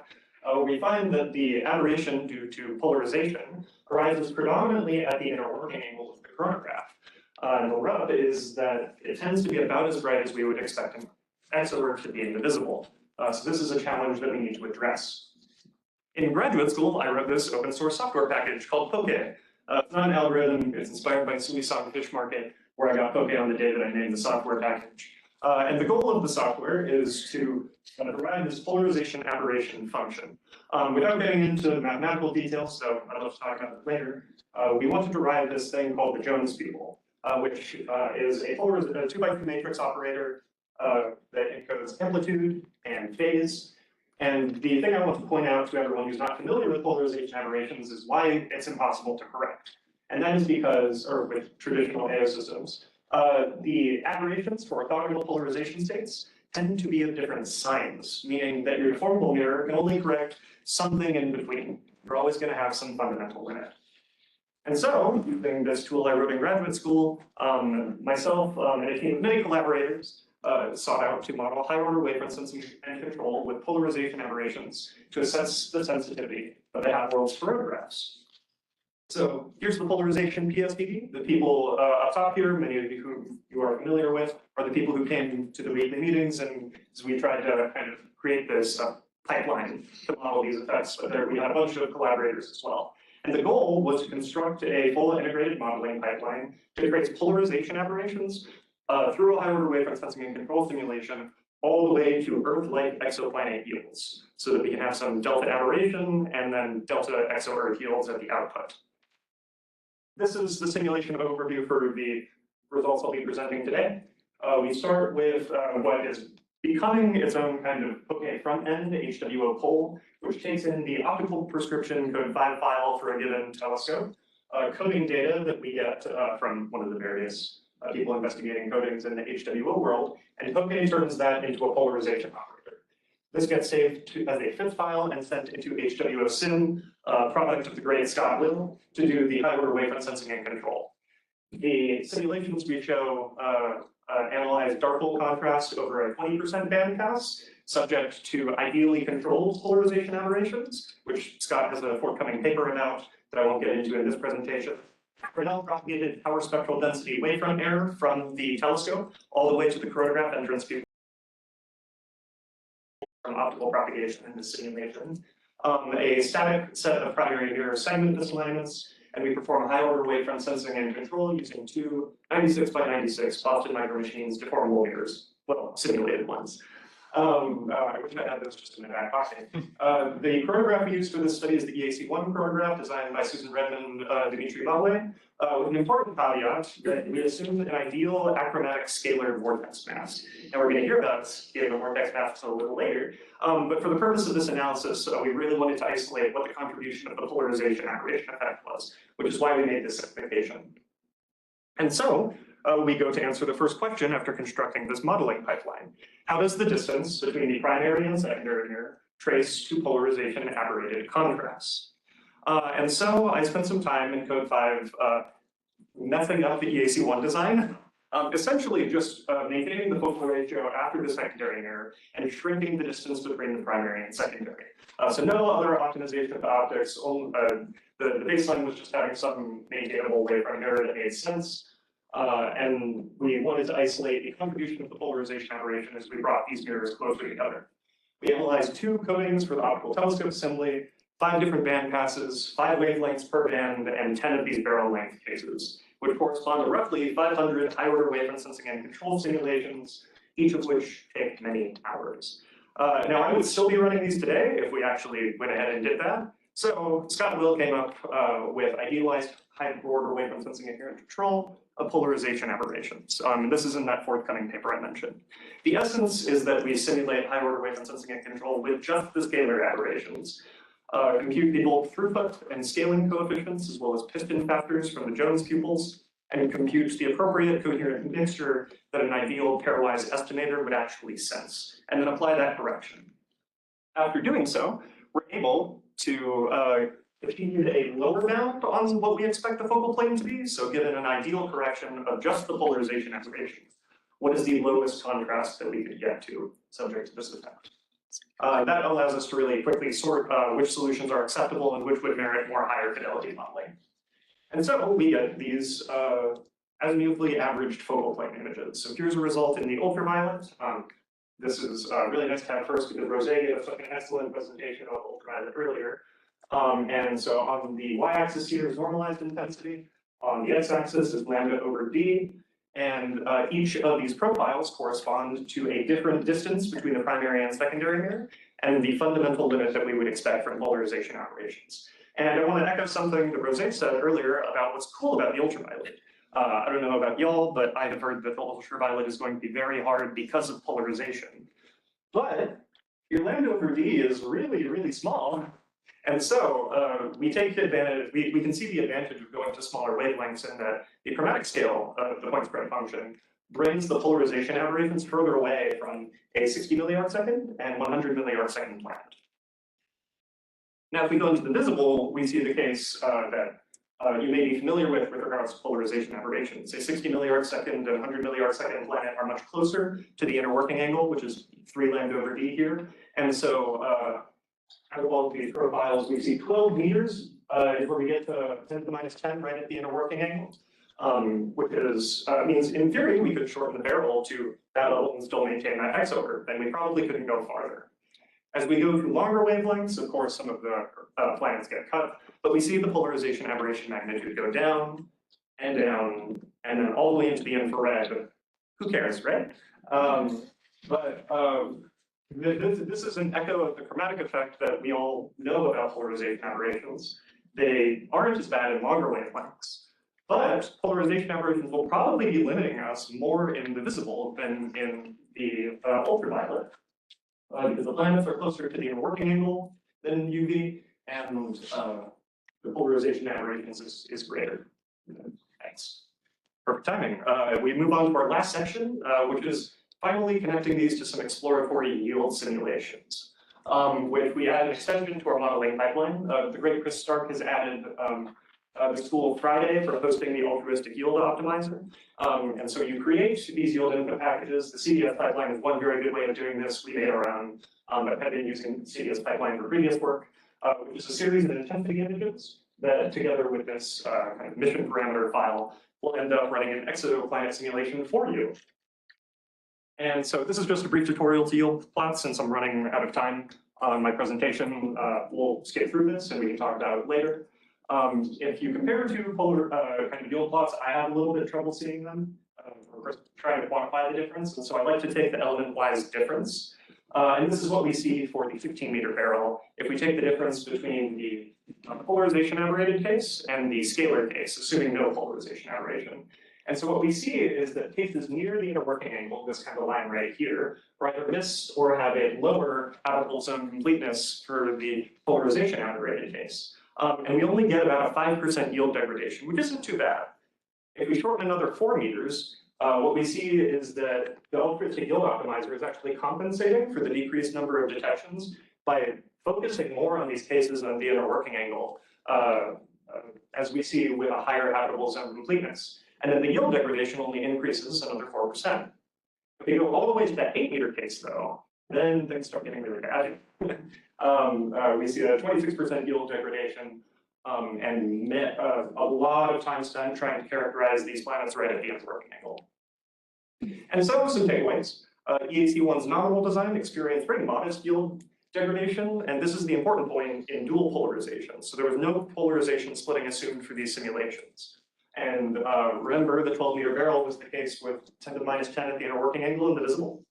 So it suggests that through altruistic yield optimization, we can kind of compensate for some of these polarization aberrations. And maybe they're not as bad as we thought anyway, but it definitely merits some future work. So to conclude, highly integrated models connecting engineering models to science yield will pave the way for habitable worlds. We're going to be enhancing model fidelity as we move forward. and are looking forward to continued work on modeling polarization aberration. And probably Carly here had some future work slides, but we can talk about that later. We definitely have time for a few questions, so thank you very much, Sharon.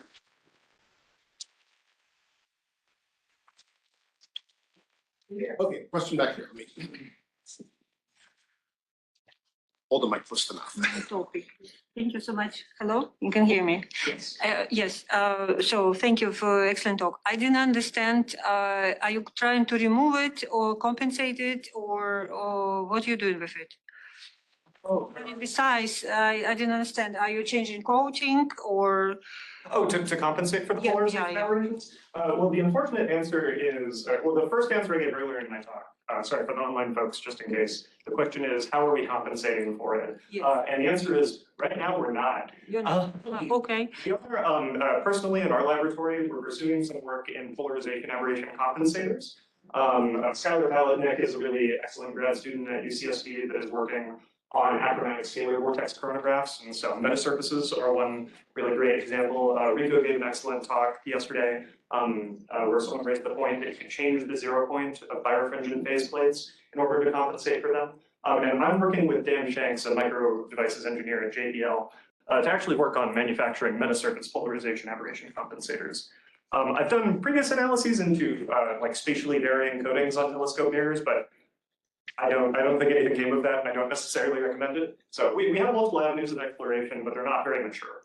Okay, what about rotating this telescope? So you rotate by 90 degrees and you can compensate it, like you take a difference and it's not there, or? If you, sorry, once again, if you rotate, like smooth the telescope? Yes, exactly. Unfortunately, my understanding of the polarization aberration effect is that it would rotate with your telescope. Yes. And so it ends up being kind of the same thing. Too bad. One key thing to do for EAC1, and which is the one that I think you're showing the results for, Jaron. Thanks. Yeah, wow, that's a lot of. Yeah, for EAC1, the nominal design for the chronograph does split polarization. That is one way of getting around some of these polarization aberrations. I think what you're showing is both polarizations combined, correct? That's correct. Yes. Yeah. Just wanted to make sure that was very clear. That might clarify your question. Thank you. Yes, we departed from the nominal design of the EAC1 by combining polarizations to see if we would need to split them, and the answer we didn't. All right, so let's thank Jaron again, and thanks.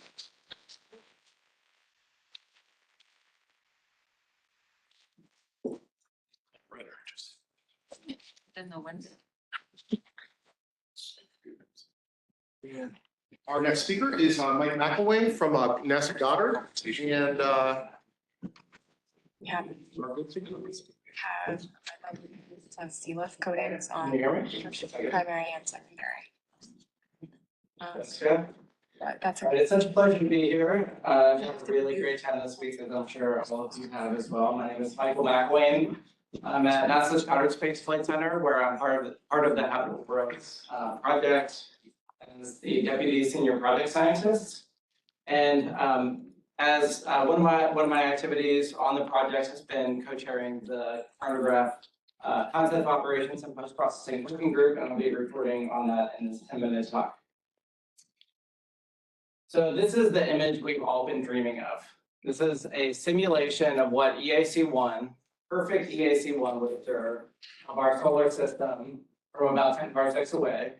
And so in this image, you can see two planets. You can see Earth and Venus. Earth is the pale blue dot. You also see some exozodi. So this simulation is using the Apodi's vector vortex chronograph that you heard about earlier. And so this is what we would get with a perfect observatory. And we can build an amazing observatory that's not quite perfect. And we will actually observe something along the lines of this. So what you're seeing here is a residual starlight in the focal plane. And so this is from telescope imperfections, misalignments, instabilities, imperfections within the chronograph. And so the challenge is how you go from this raw scene to a post-process scene. And so in the post-processing, you can recover the original scene and see both planets. You can see that there's some additional noise that's added to that frame. And so you need to understand the noise properties and how that affects your signal. So this is one of the primary figure of merit plots that you've seen quite a bit. So this is contrast versus separation. And so you want to go to higher contrast, so lower on the y-axis, and smaller separations, so closer in. And so the raw contrast will be set by the chronograph in the system. And so this is what we're expecting for EAC1 simulation. We really, that's an important parameter, of course, but we want to be able to post-process down to a 1 sigma noise floor. And so that noise floor could be set by photon noise. It could be set by astrophysical noise, contrast stability, or detector noise. And so in this simulation, it's a factor of 30 improvement, and we need to study this problem. And overplotted, you can see the habitable world earthquake samples at quadrature. So it gives you a sense for what contrast and separation we're looking for. Oh, I think it might have switched to the. yeah, I think WebEx is in charge now. Yeah. Okay. So the key here is we want to, for post-processing, you want to be able to differentiate the residual starlight from the planet light. And so there are different ways you can do that. And so I have 2 examples here. So what you're observing, this movie is actually a time series. This is real data from a ground-based telescope, from the Subaru telescope you heard some speakers talk about earlier. And what you're observing here, the position angle is changing. The sky is rotating relative to the telescope pupil. And so you actually see residual starlight speckles that are fixed. And in the lower left, you can see a 50 Jupiter mass object that's rotating. And you can imagine, you can move that point source much closer and make it much fainter. And so then you would have to actually post-process. But for the purposes of this demonstration, you can see that very clearly. It behaves differently from the speckles. This time series happens to also be a data cube. So an integral field spectrograph gives you effectively a number of different images simultaneously at different wavelengths.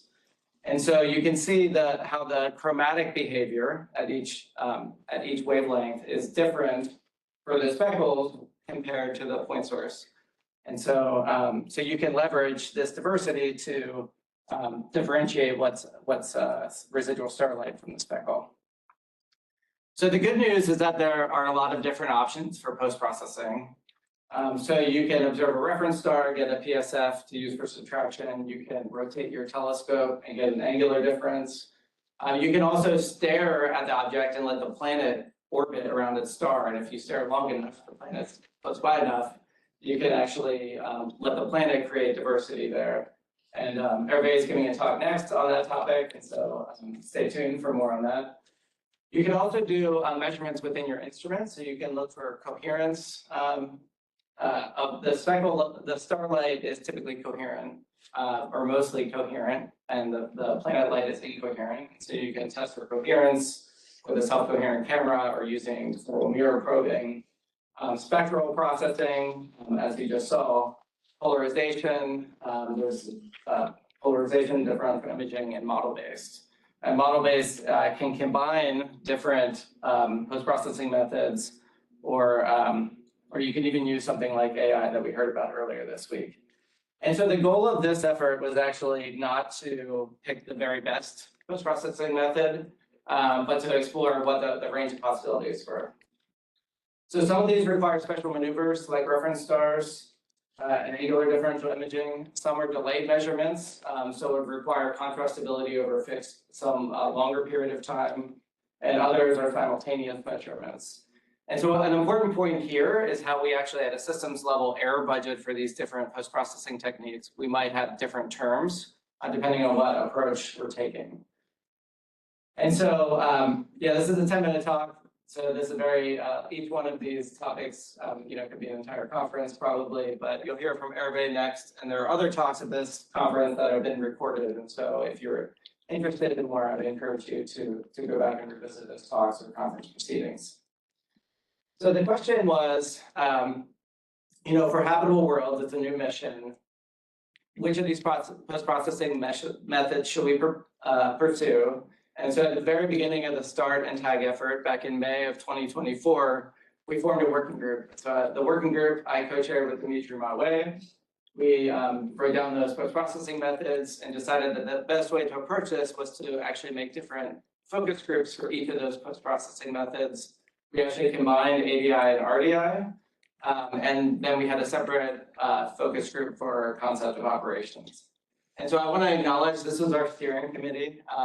You probably recognize a lot of these faces. Most of these people are actually here at this conference. This is a really talented group. We had a lot of fun and made a lot of progress over the past year.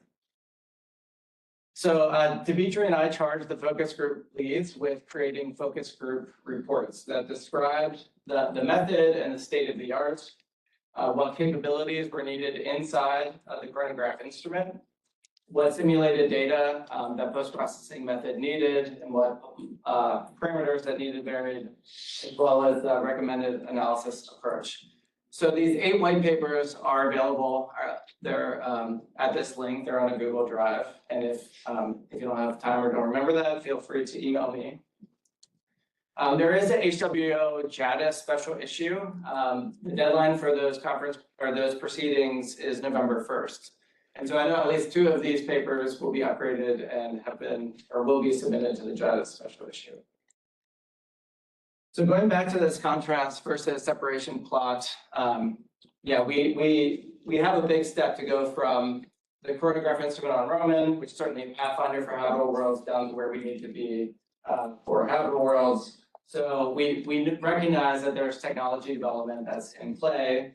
And so post-processing is a lane on the chronograph system technologies that will be verified through a combination of analysis and tests. So we'll be using integrated models. We have one observing scenario defined built off the Roman observing scenario 11 for the chronograph instrument. That goes through what's called a stop model, structural, thermal, optical model of how the telescope changes as you point and carry out that observing sequence. That calculates the displacements of each of the objects, and then the light is propagated through the system through a diffractive model to create a spectral field. And on post-processing factors to the yield predictions, like start with AYO, and that will tell us what the yield will be. But how do we know that our integrated models are giving us accurate representations of what will be observed? So we actually need to do test bed demonstrations.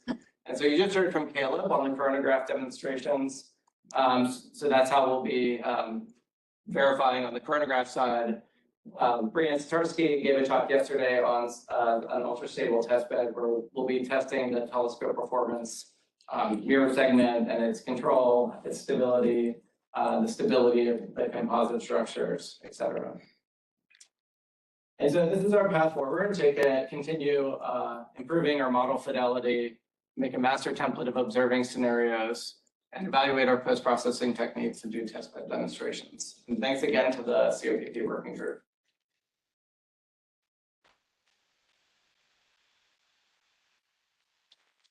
We have time for a few questions for Mike. Wow.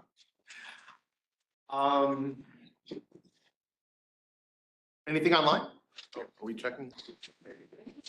I will say that Charlie notes that in your talk, the speckle plots, with credit to Corey Spohn et al., resemble image speckles, but they are from engineering data, omitting most of the HWO observatory physics. Higher fidelity data products are in work, expected to be ready in September. Yeah. Thank you, Charlie. Yeah, so these are just, I didn't get a chance to make this note that was on the charts, but preliminary engineering demonstrations. And so there is a lot of fidelity that we need to incorporate into the integrated models. Thanks, Charlie. Yep.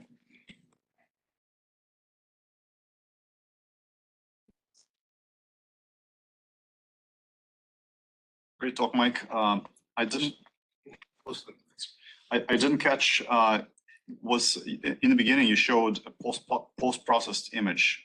Did that go through your pipeline, or was that a cartoon representation? So there was a time series that was simulated. And this was, yeah, basically a difference image through that time series. So it was an ad hoc simulation for the purposes of this conference. So yeah, so there will be a higher fidelity going forward. But yeah, that was just something that was pretty back of the envelope. Again, sorry if I missed this, but so the speckle field that you're showing here on the slide, is that also?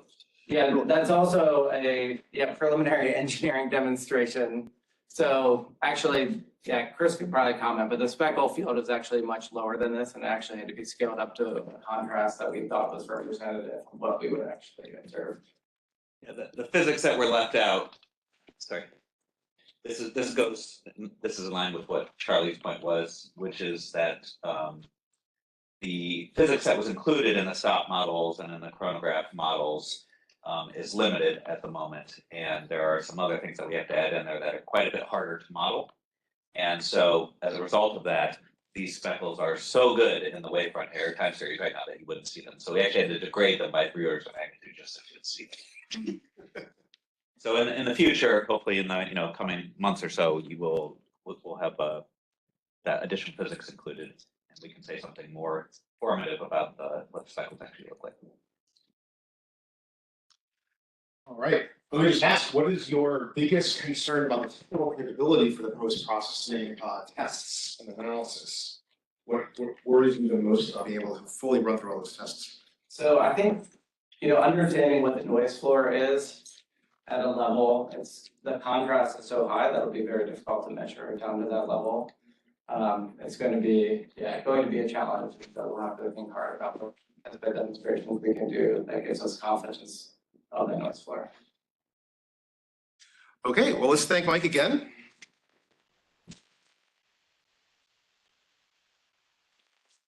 And our next speaker is Hervé de Coloré. Got that right, hopefully.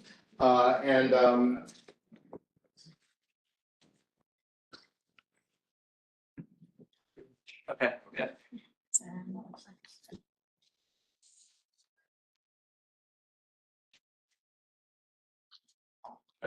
So, yes. Yeah. I'm Hervé Corler from Laboratoires Physiques Marseille in France, and I would like to present you the white papers that we wrote this year in the TUP that Mike was talking about on orbital differential imaging and Keplerian algorithm. I recall some story and the context of this algorithm. Mers in 2013 was in the first to discuss in the papers that the orbital motion is not negligible during the time required for detection for Earth and planet around the total star at less than 10 parsecs. This is particularly true for a huge mirror like the one of the EMT with its mirror 40 meters of aperture. For the mirror of about 7 meters of aperture, we can expect a displacement for an Earth planet at 1 parsec of 1 point spread function in about 10 hours to 24 hours, depending the eccentricity. So it's not so much, and a lot of planets will be detectable without before they have moved on the orbit. But some planet at less than 1 parsec, for example, 0.1 parsec, and their radius is small and their albedo is not so high, we absolutely require a Keplerian algorithm that I will present you in the next slides. For characterization, it's a little more complex because we will very often need 20, 30 hours of exposure to get typically an SNR of 10 bispectral channels. And so in this case, up to 10 parsec, yes, here we will be, I don't know if I tell it, here we will be sensitive up to about 5 parsec. And after, for characterization, we will need to combine the observation by taking into account the orbital motion up to 10 parsec. But for characterization, a lot of planets will be detected But combine the observation, you will need to take into account the orbital motion. And finally, for planet at more than 10 parsecs, sorry, I would like to show you that it's probably optimal to split the observation in 3-4 epochs to get the orbital parameters at the same time that you detect the planet in the minimum total exposure time. So I show how it works. The first algorithm that was created in 2015, Castacker, that was able to combine several high contrast imaging taken at several epochs, even if you don't detect the planet in each epoch, because it moves too fast, for example, and even if you have no idea of the orbital parameters. So this algorithm optimizes an SNR function in inverse of the variance, as you can see here, with a brute force. So we test many orbits. I have shown that typically we need to test 10 or 8 orbits to be sure that we don't miss any planet in high contrast imaging and astronomy. And for each orbit, we very simply how it works. We sum the flux in a point spread function at the tested position divided by the variance of the noise at the same position. And so you can imagine that when you start to progress towards the good position, the SNR increases. And if you reach an SNR threshold of detection that is between 5 and 10 for this kind of algorithm, you can claim 5 and 7 for this kind of algorithm. You can claim for a new detection. So very quickly, I show you a few results that we obtained this last year with this algorithm. At the top, it's a simulation that I have done on harmony simulated images. In figure 2, I have injected a planet on the orbit 2 in this 4 epoch. As you can see, after a TCA ASDI reduction, as discussed by Mike just before, we don't detect the planet. It is just an SNR under 3 in each image after reduction. But Castacker has been able to redetect this planet here at an SNR of 6 with an improvement. It's typically in root square of the total exposure time, so exactly as the good news for this kind of algorithm, also for brute force technique, is that you can use the output of the brute force grid to create this kind of amount of probability of detection, even when you don't detect anything. So, for example, here in 40 hours with spare simple VLT, we have been sensitive to planet of 2.5 Jupiter radius at about 3 AM in this survey. I mentioned that I have written this month a white paper for the Roman Space Telescope, where I showed that in about 30 hours of exposure with the Keplerian algorithm, we should be able to detect the. Another example, probably closer of what we try to do with HWO. Here we have redetected the C1 candidate around Alpha Centauri, potential Earth planet in the habitable zone of this star. But the main result here has not been to redetect this planet. Indeed, it has been detected by Kevin Jacknichol with the survey that we use of 80 hours of exposure on Alpha Centauri with the VLT instrument. Indeed, the observation was done in the shorter time as possible, in 3 weeks, and at 11 microns, the point spread function was enough high to just detect the planet by correlating the observation without taking into account the orbital motion.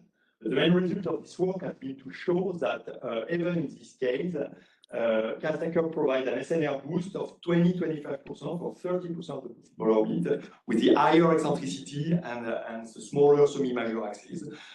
Some orbit move of more than 1 point spread function, and if you want to be sure that you don't miss any place in the field of view of the astronaut, you need a Keplerian algorithm. Finally, as you understood, as byproducts of the brute force technique and gradient, as we do in Castacker, you get orbital parameters. But if you want to get robust orbital parameters, not biased error bar, you need to better statistical approach to solve these problems than just a gradient and brute force.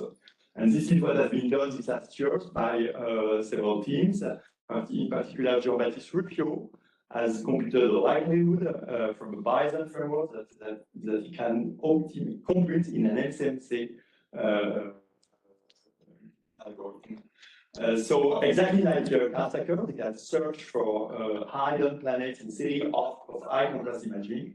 But instead of computing an SNR function, they compute a probability of having the data given a model of planet with its orbital parameters and flux.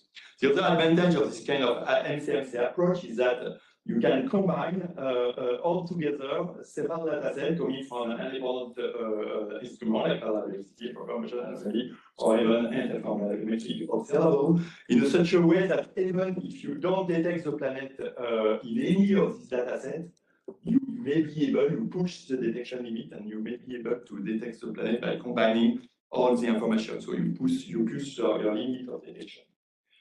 Another important parameter for this kind of algorithm is to correctly modelize the spectral noise, and this is what has been done by Jules Lalande during his PhD in France on the PACOM software. PACOM means PACOM multi-epoch algorithm. It's also an MCMC that uses Keplerian law to combine PACO-map and PACO-map, a map that statistically captures the spatio-temporal and spectral correlation of the noise at scale of a few tens of pixels in such a way that they wipe the node and they give a robust detection limit. I come back to the question that was asked to the working groups that work on the white paper, the capability needed in the coronagraph instrument. The good news is that Carl imposed no stringent instrumental constraint. In the contrary, it is able to you just need to know where is the star behind the coronagraph as to position correctly the planet in the field of view. To achieve a contrast of 10 power 10, the optical design and metrology of HWO must be optimized in conjunction with the algorithm. This is another important. I think the next meeting should mix more people that do algorithm and instrumentation. That's very important. And finally, I have no time to describe this, but whatever the methodology that will be used to stabilize the wavefront on HWO, if we are able to stabilize this wavefront within a few picometers over several hours or tens of hours, we may be able to replace for the closer star, less than 5 parsec, ADI and LDI by ODI. With this technique, we disentangle the speckle noise from the planet signal just by using the orbital motion of the planet. What is interesting here is that you will need less LU and ROS, less ADI and LDI. You have more scientific time of the target, and you for these cases for planet very close, you can have less problem with the problem you have on the LDI, for example, the apparent diameter of the star that they can be not the same between the reference star and the science target and things like this. Chromatic problem. I'm finished. So I hope I convince you that we need to take into account several observing scenarios that use Keplerian algorithm.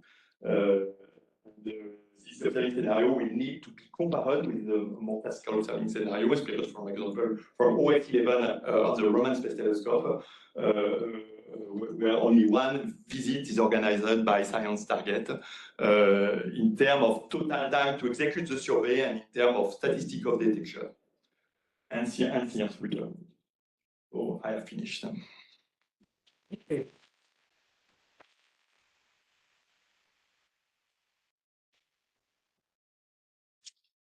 Thanks, everybody. Great talk.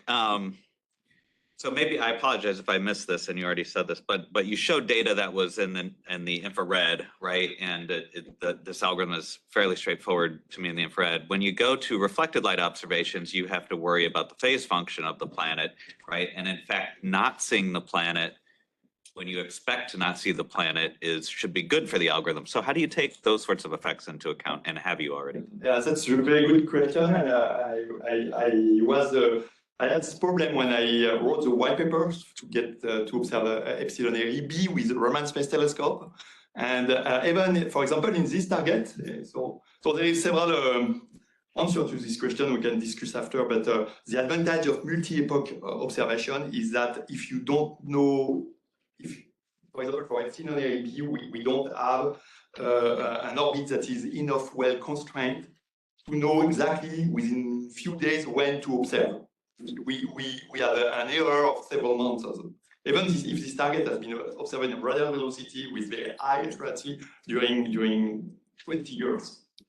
And so what is good with this technique is that you can put 3-4 epochs, and you are practically sure that at least 3 epochs or 2 epochs will go in the good phase reflection in the good at the good time where you have something. So after it's a balance between the minimum time by epoch to get something. After to finish my answer on this, you can also include in your MCMC the evolution of the flux with the orbit, taking into account the phase. And so, so a non-signal is not nothing. It's something that can be interesting. You need some signal. You need to don't lose the planet. But if you have some signal at 3 epochs and practically nothing at the 4th one, you can deal with this, and it's an information that is interesting. So I have to ask, so speaking of prior information and a Bayesian analysis, what sort of prior astrophysical information about the system would make this process even more efficient? Like, what do you want to know about the system before the high contrast imaging that would, accelerate and make more efficient this process? I'm not sure I understand your question. Oh, like for instance, if you have RV information that tells you what the angle of inclination of an exterior giant planet is. Yes, you can. Yeah, this can do. Yeah, okay. It's a pre-Earth in terms of MCM state that you are talking about. Yes, so yes, you can include the information that you have on your orbital parameters coming from Gaia and from radial velocity in the pre-Earth. That's something that you can do. Yeah, there is 2 things you can use it in the radial velocity data and Gaia data, compute the likelihood for this data, and multiply by your high contrast likelihood to optimize the detection. So I think this technique is really promising, but we need to there's a lot of work to, we must simulate correctly the noise of HWO, and then do many simulations to know how to include the data. So sometimes the data are too biased. If you don't know very well the noise, you are not able to correct it. It's probably better to remove it, to remove this game of data, or perhaps not. We need to do some work on this. Yeah. All right, fantastic. All right. Well, let's thank Hervé again. Speak with me. I think the size of JPL.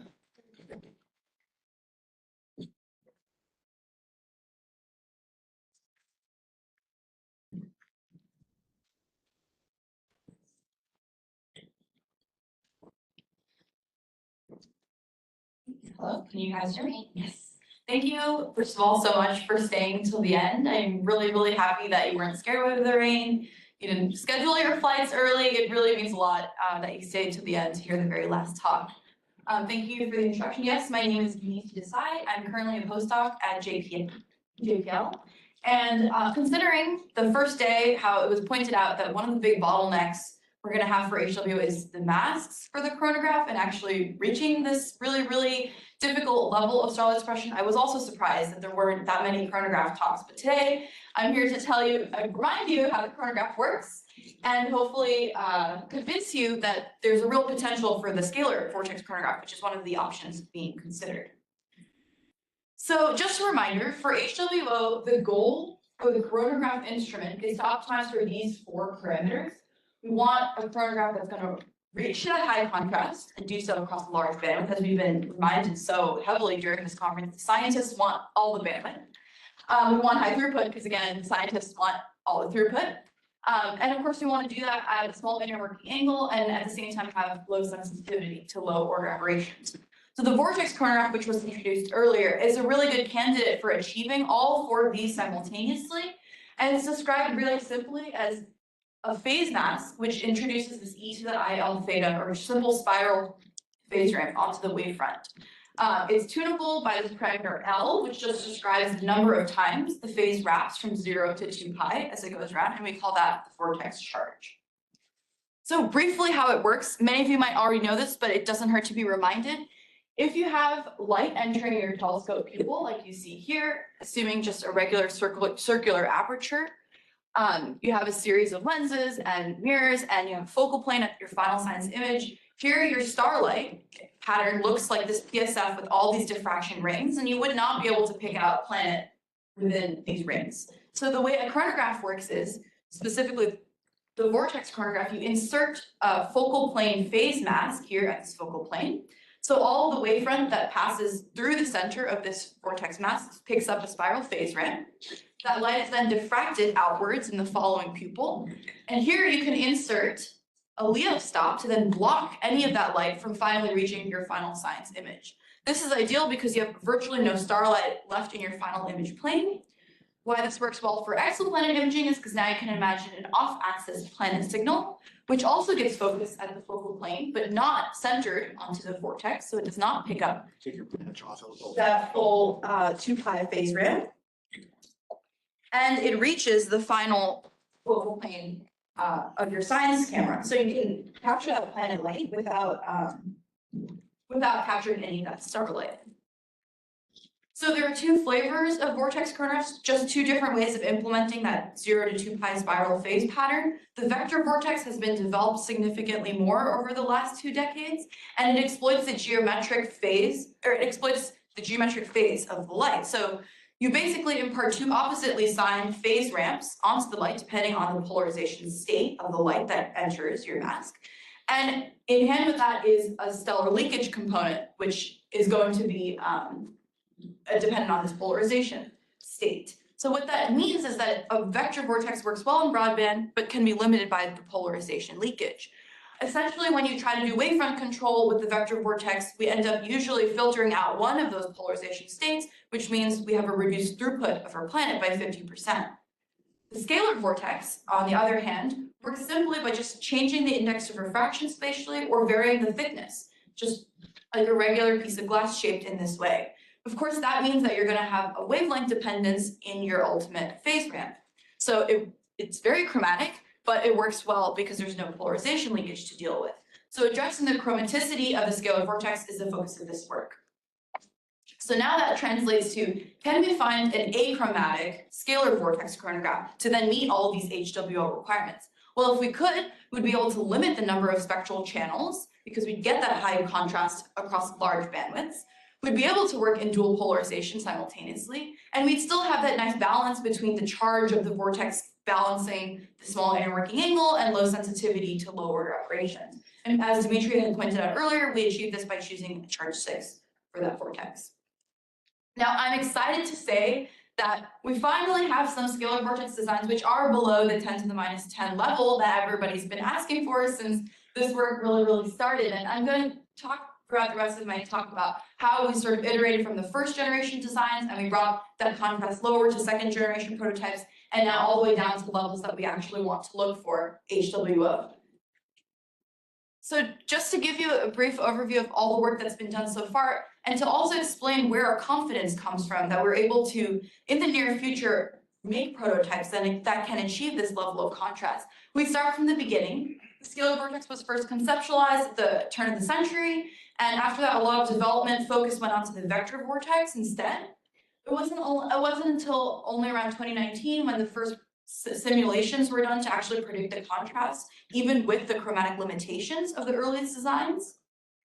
The first prototypes were then made in 2020, and they were tested on the in-air chronograph testbed at JPL. These are in-air dark holes, and they still reached about 3 times 10 to the minus 8 in narrowband, and about a factor of 7 worse in broadband, which was pretty good for a first attempt.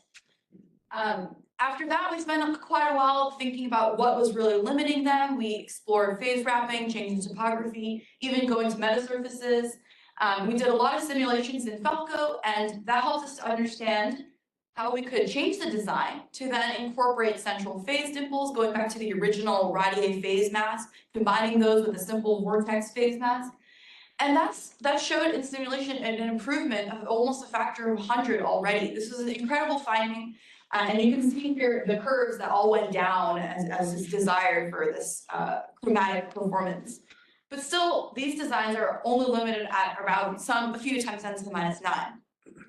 So of course, the next step was to fabricate those prototypes and test them. That happened about last year, and the first tests immediately showed we were already able to reach the floor of the in-air bench for the narrowband result, which is great. It means there's reason to soon move to vacuum. But for broadband, we were still limited.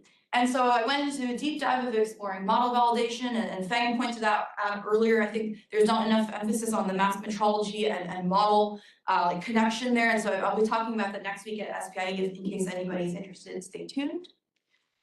But to understand that behavior, we plotted over here, I overplotted the experimental data in blue with the simulated data for different designs in purple and yellow. And look at this fantastic agreement between the two curves. I mean, if this wasn't real data, I would have thought somebody made it up. It's such a great agreement.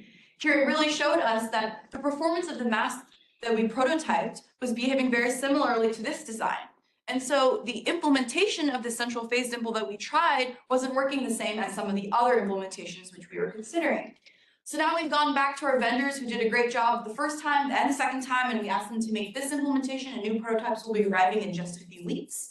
So I'm very, very excited to be testing those and have some new results, hopefully at the limit of the in-air bench this time for broadband as well. But in the meantime, we're not just sitting on our hands. We've also started to do some fabrication at MDL, the Micro Devices Lab at JPL, to try to not only make these prototypes in-house, so we can do quicker iterative turnaround and give feedback to the manufacturers, test it in our bench, and then go again and again. So I'm very, very excited to say that the progress that we've made already, there's been several prototypes that have come out, we've done some metrology, we've been able to put them in our benches, and it looks pretty good. But now for the exciting part in my last minute is the path forward is reaching 10 to the minus 10. It's really going to rely on moving away from single layer optics to dual layer scalar vortex masks. So it plays back to the original idea of Swartzlander and the original scalar vortex paper, but it works basically like any lens achromat does, where you combine two materials of very different dispersions, and you're able to make vortex masks out of both of them that are tailored to then combine to give you that perfect charge 6 vortex, or as perfect as you can get across the full bandwidth. Now, the first time we tried this, there were tons of material choices that were explored, even in the early papers, and they resulted in thicknesses that were completely unfeasible for a focal plane, especially for a vortex chronograph that's going to go in the focal plane of F numbers of 30 or lower. But now we've come up with a couple of material combinations that have very feasible thicknesses, only of less than 10 microns, and in materials that we have collaborators who are doing lithography in these material choices. And so this is something we're currently actively exploring. We've applied for some funding. Hopefully we're going to get our fingers crossed to explore this some more. And so these green and blue curves show the first and second gen prototype designs that I went over in my historical timeline. And the orange, yellow, and purple curves show really how much of an improvement the new dual layer masks can allow for. And so that's really very exciting. I know that, of course, there's still a lot to be modeled, but if you look at these contrast numbers, they're incredibly encouraging, not only for 10%, but this table is also for 20%. And so even though there's still stuff to be modeled, like edge gap tolerances, clogging alignment requirements, these things, knowing them early and getting early prototypes will be very helpful because they will eventually place requirements on the F number for HWO. So the earlier we can get these prototypes, the earlier we can test them, the earlier we can give feedback to those chronograph designers for HWO. And my last slide is just a summary that the scalar vortex chronograph is a dual polarization chronograph. It's a very appealing candidate for HWO because it can reduce the architectural complexity for the chronograph instrument. It's already demonstrated AE-9 in narrowband contrast, which is at the limit of the in-air test beds. And model validation so closely lined up model data that it gives us a lot of confidence moving forward that the new designs that we've just modeled, we can create them and match that performance in lab. The other really exciting thing, of course, is this new path forward that I'm announcing for the first time, that we've reached these numbers in simulation, and so it's very, very promising. And I just want to leave you with a reminder that scalar vortex chronographs have never actually been tested in vacuum. So far, at least in narrowband, we've been limited by the test bed. So it would be very exciting to put these into vacuum and see how they compare to the other current existing technologies. And I hope to keep you all tuned with that once we have this test done. Thank you for listening.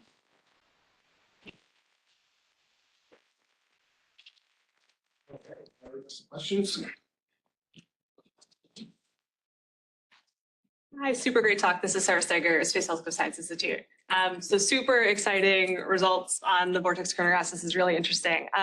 So I noticed that in your simulations, in your simulated broadband performance, there's still some of these like bumps in the broadband performance. And I'm curious, just using like knowledge about like anti-reflection coatings and dielectric stacks and how you can do multiple stacks. Is there any thought? I know you haven't even done the double stack, but maybe potentially going to multi-stack vortexes to even flatten that out even more? Sure, of course. Yeah, there's definitely thoughts. I've been asked this many times this week to do the triple layer simulations. I think it might even ease the constraints for the thicknesses that we still have for fabricating. I mean, we can go to even less, like 1 to 2 micron thicknesses for each of these optics, which might be ideal. So I haven't done the simulations yet. It's not that hard to do. I just looked into it this week and it should be done soon. But I am a little bit worried about like getting these prototypes made and then putting them together. Let's just do 2 first and then move forward. But certainly the modeling work, there's no barriers to doing that. It's a very exciting possibility. Any other questions? I was curious, you mentioned about the, having been tested this in vacuum yet. I'm curious, is there anything about the scalar vortex chronograph that would be a different considerations when going from air to vacuum compared to other chronograph models? Well, the vector vortex, which is very similar in concept, has been tested in vacuum and has had great success. So the only difference between testing a vector vortex and a scalar vortex on the exact same bench would be to remove the polarizers, which is easier to have the polarized out of the beam. So it's very exciting because it's such an easy swap, and even the bench that we've been doing all these measurements on is very similar to the ones that are being used for all these tests in vacuum. And actually there are some, there's a time slot for the DSC tests in the upcoming years to explore some of these. So it really is lining up very well if we can get these early prototypes in before that window opens and before the window closes. Awesome. All right, I think that's about time. So thanks, Kathy, again.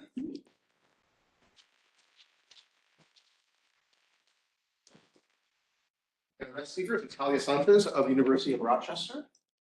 Just gonna switch over.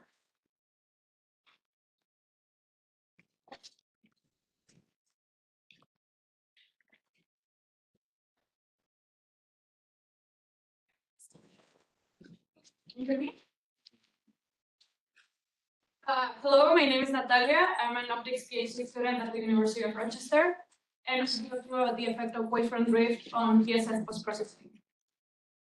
So let's say that you get a coronagraph image that looks like this, where we have some residual starlight that's getting through the coronagraph. And there is a planet hiding somewhere in here, but you cannot see it. So if you can obtain an estimate of the aberrated PSF and then you subtract it, you would ideally end up with just a planet and some photon noise. The problem is that wavefront error is not static, it is drifting with time, so the PSF is changing as you're trying to estimate it. So that is going to introduce errors in the PSF subtraction. So the objective of this work was to analyze how common PSF subtraction methods perform when we have wavefront that is drifting with time. So we simulated 3 different methods: RDI, ADI, and CDI.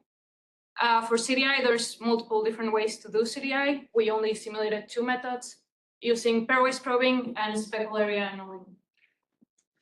We wanted to compare the relative performance of these techniques using a simple analytical drift model.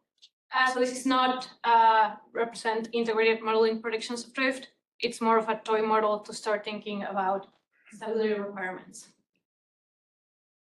So we did our simulations considering the amplitude appraised vortex coronagraph designed by Susan Redmond and Dimitri Maue for EAC1. So we assumed that we had a perfect achromatic scalar vortex of charge 6 and that we had 2 96 by 96 TMs. So with that coronagraph design, this is the image that we would get. So we get this really nice dark zone that's below that 10 to the negative 10 level. But that's for a case with no aberrations. So we consider a combination of aberrations with 1 nanometer RMS of segment alignments, so just piston tip and tilt for each segment, and 1 nanometer RMS of global Cernicki aberrations. So with that combined error, this is what the coronagraph image would look like. So the contrast has been significantly degraded. So we need to correct that in order to detect planets. So we need a combination of waveform control and post-processing in order to do that. So first we simulated a simple waveform control loop using EFC. And after a few iterations, we're able to dig a dark zone that's around that 10 to the negative 10 level. So we assumed that we could correct this for those initial aberrations, assuming that they were static. And then we actually made them drift with time. So we modeled the drift as a Gaussian random process, which again, this is more of a toy model. And we made either the sonic aberrations or the definite drift while keeping the other one static so that we could analyze the effect of drift on either component. So just to summarize all of the assumptions, we were using a flat spectrum with 10% bandwidth, and we assumed that we were observing the star's theta pupils. Then we had our initial aberrations, which were phased only and placed in the coronagraph entrance pupil, which we were correcting for that static initial case, and then letting the aberrations drift with time. So then after propagating to the coronagraph, we were also considering photon noise and coding losses and quantum efficiency using EAC1 assumptions by the Science and Engineering working group. So we end up with some noisy images that actually go to the post-processing to result in our final reduced image. So this is what the observing scenario would look like for each method. So for REI, we're observing the reference star and then the target star.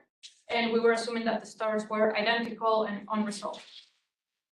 For ADI, we assume that we can roll the telescope plus and minus 13 degrees, which this was loosely based on the Roman OS 11. And then we can combine the images with PyClip, which uses PCA. PCI, the image that we're using, you see the formula mirrors to probe the speckle intensity in order to estimate the coherent field. So we were switching between an unprobed image of the target star and our probed images, which, assuming that we have an IFS, we could observe each wavelength in parallel. And we were using the same total time for each techniques to try and keep the comparison fair. And in order to compare the performance, we computed these two metrics. So a 5 sigma contrast curve where we computed the standard deviation over an annulus of weight 1 lambda over d as a function of radial separation.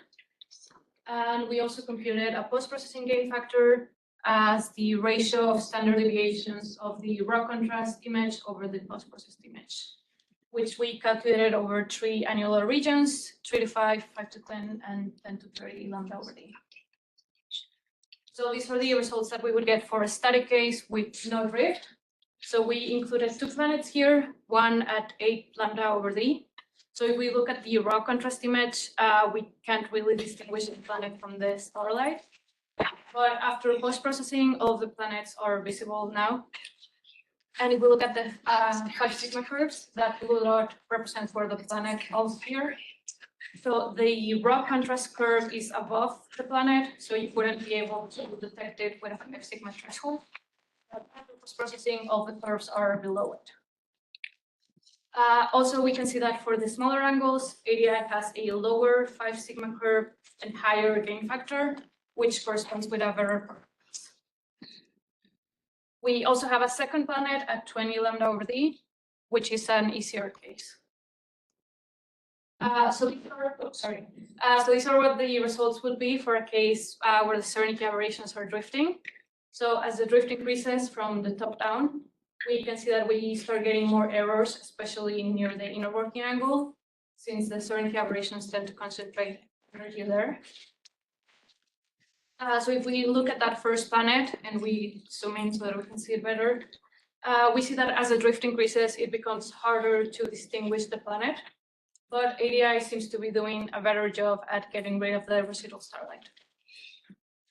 And if we look at that further out planet, that one is not getting affected as much since it is further away from the inner working angle. So we can still see the planet even with a drift of 100 picometers per 10 minutes. And those are the performance metrics for those simulations. So as the drift goes up, the 5 sigma curves go up. So it would be harder to detect a planet of a certain contrast. And we are still seeing ADI performing better for the smaller angles. So these are the results for a case with segment alignment drift. So we can see that they are significantly worse than the case with only Zernike drift. So if we look at that first planet, we can't see it. Even if we zoom in, we just have too much error. And even the further out planet, we can barely see it for a drift of 10 picometers per 10 minutes, but not for any drift higher than that. So this tells us that segment alignment is going to be very important. And if we look at the performance metrics for that case, we can see that the 5 sigma curves are going up significantly, making it harder to detect planets. But we also see that the gain factor seems to stay relatively constant with drift. So even though the results are getting worse, the improvement that we're getting with post-processing stays relatively constant. This also tells us that we shouldn't only be looking at the post-processing gain factor, we should look at it together with the raw contrast to get the full picture. So to conclude, segment alignment drift has a larger effect on the contrast than the Zernike drift does, with all the techniques that we simulated needing a stability below 10 picometers per 10 minutes to detect close-in planets. And in our simulations, ADI performed the best at smaller angles.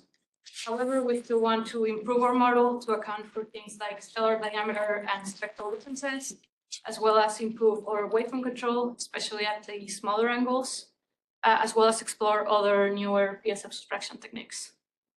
Thank you.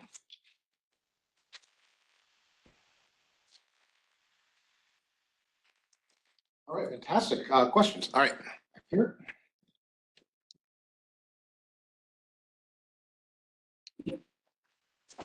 Really great work. Have you started to work with the integrated modeling team so they can give you some data with a bit more realism in terms of coming out of this pipeline that they've set up to model this?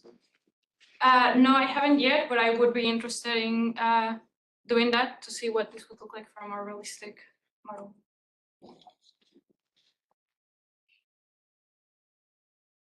So in the cases with the large segment drift where the performance is a lot worse, is that just because of the worse like intrinsic performance of the chronograph, that there's more starlight over your planet, or is the processing not being as successful?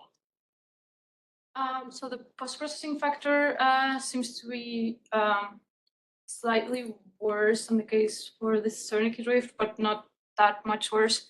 So I think it's mostly because the contrast is just in general worse because of the discontinuities between the segments. And have you compared to like ideal post-processing where you know, like a priori, the underlying speckle patterns? This is a simulation, like you could remove it perfectly up to the Poisson noise if you wanted to, right? Yeah, I mean, if you knew exactly what it was, I haven't looked at that yet. Okay, thank you.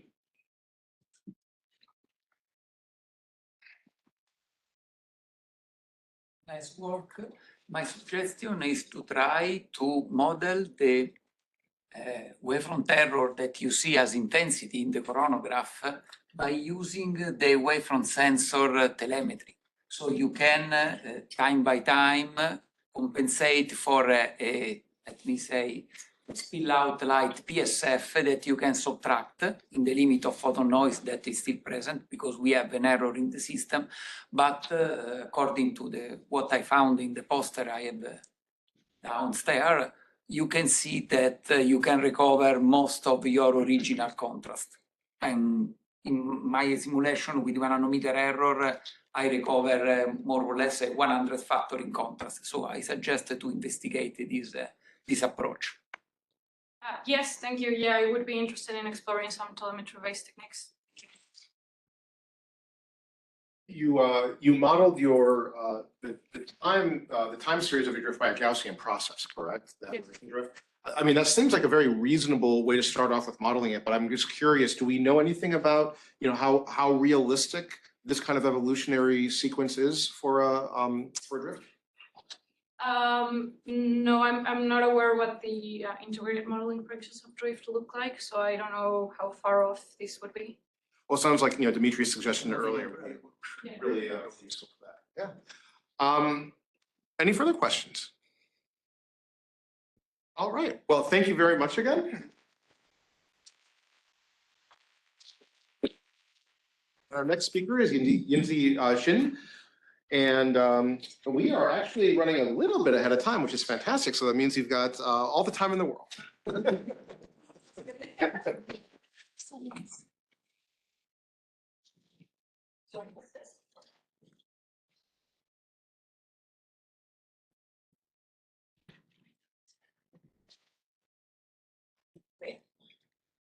We'll this while you. Bad job. It's such a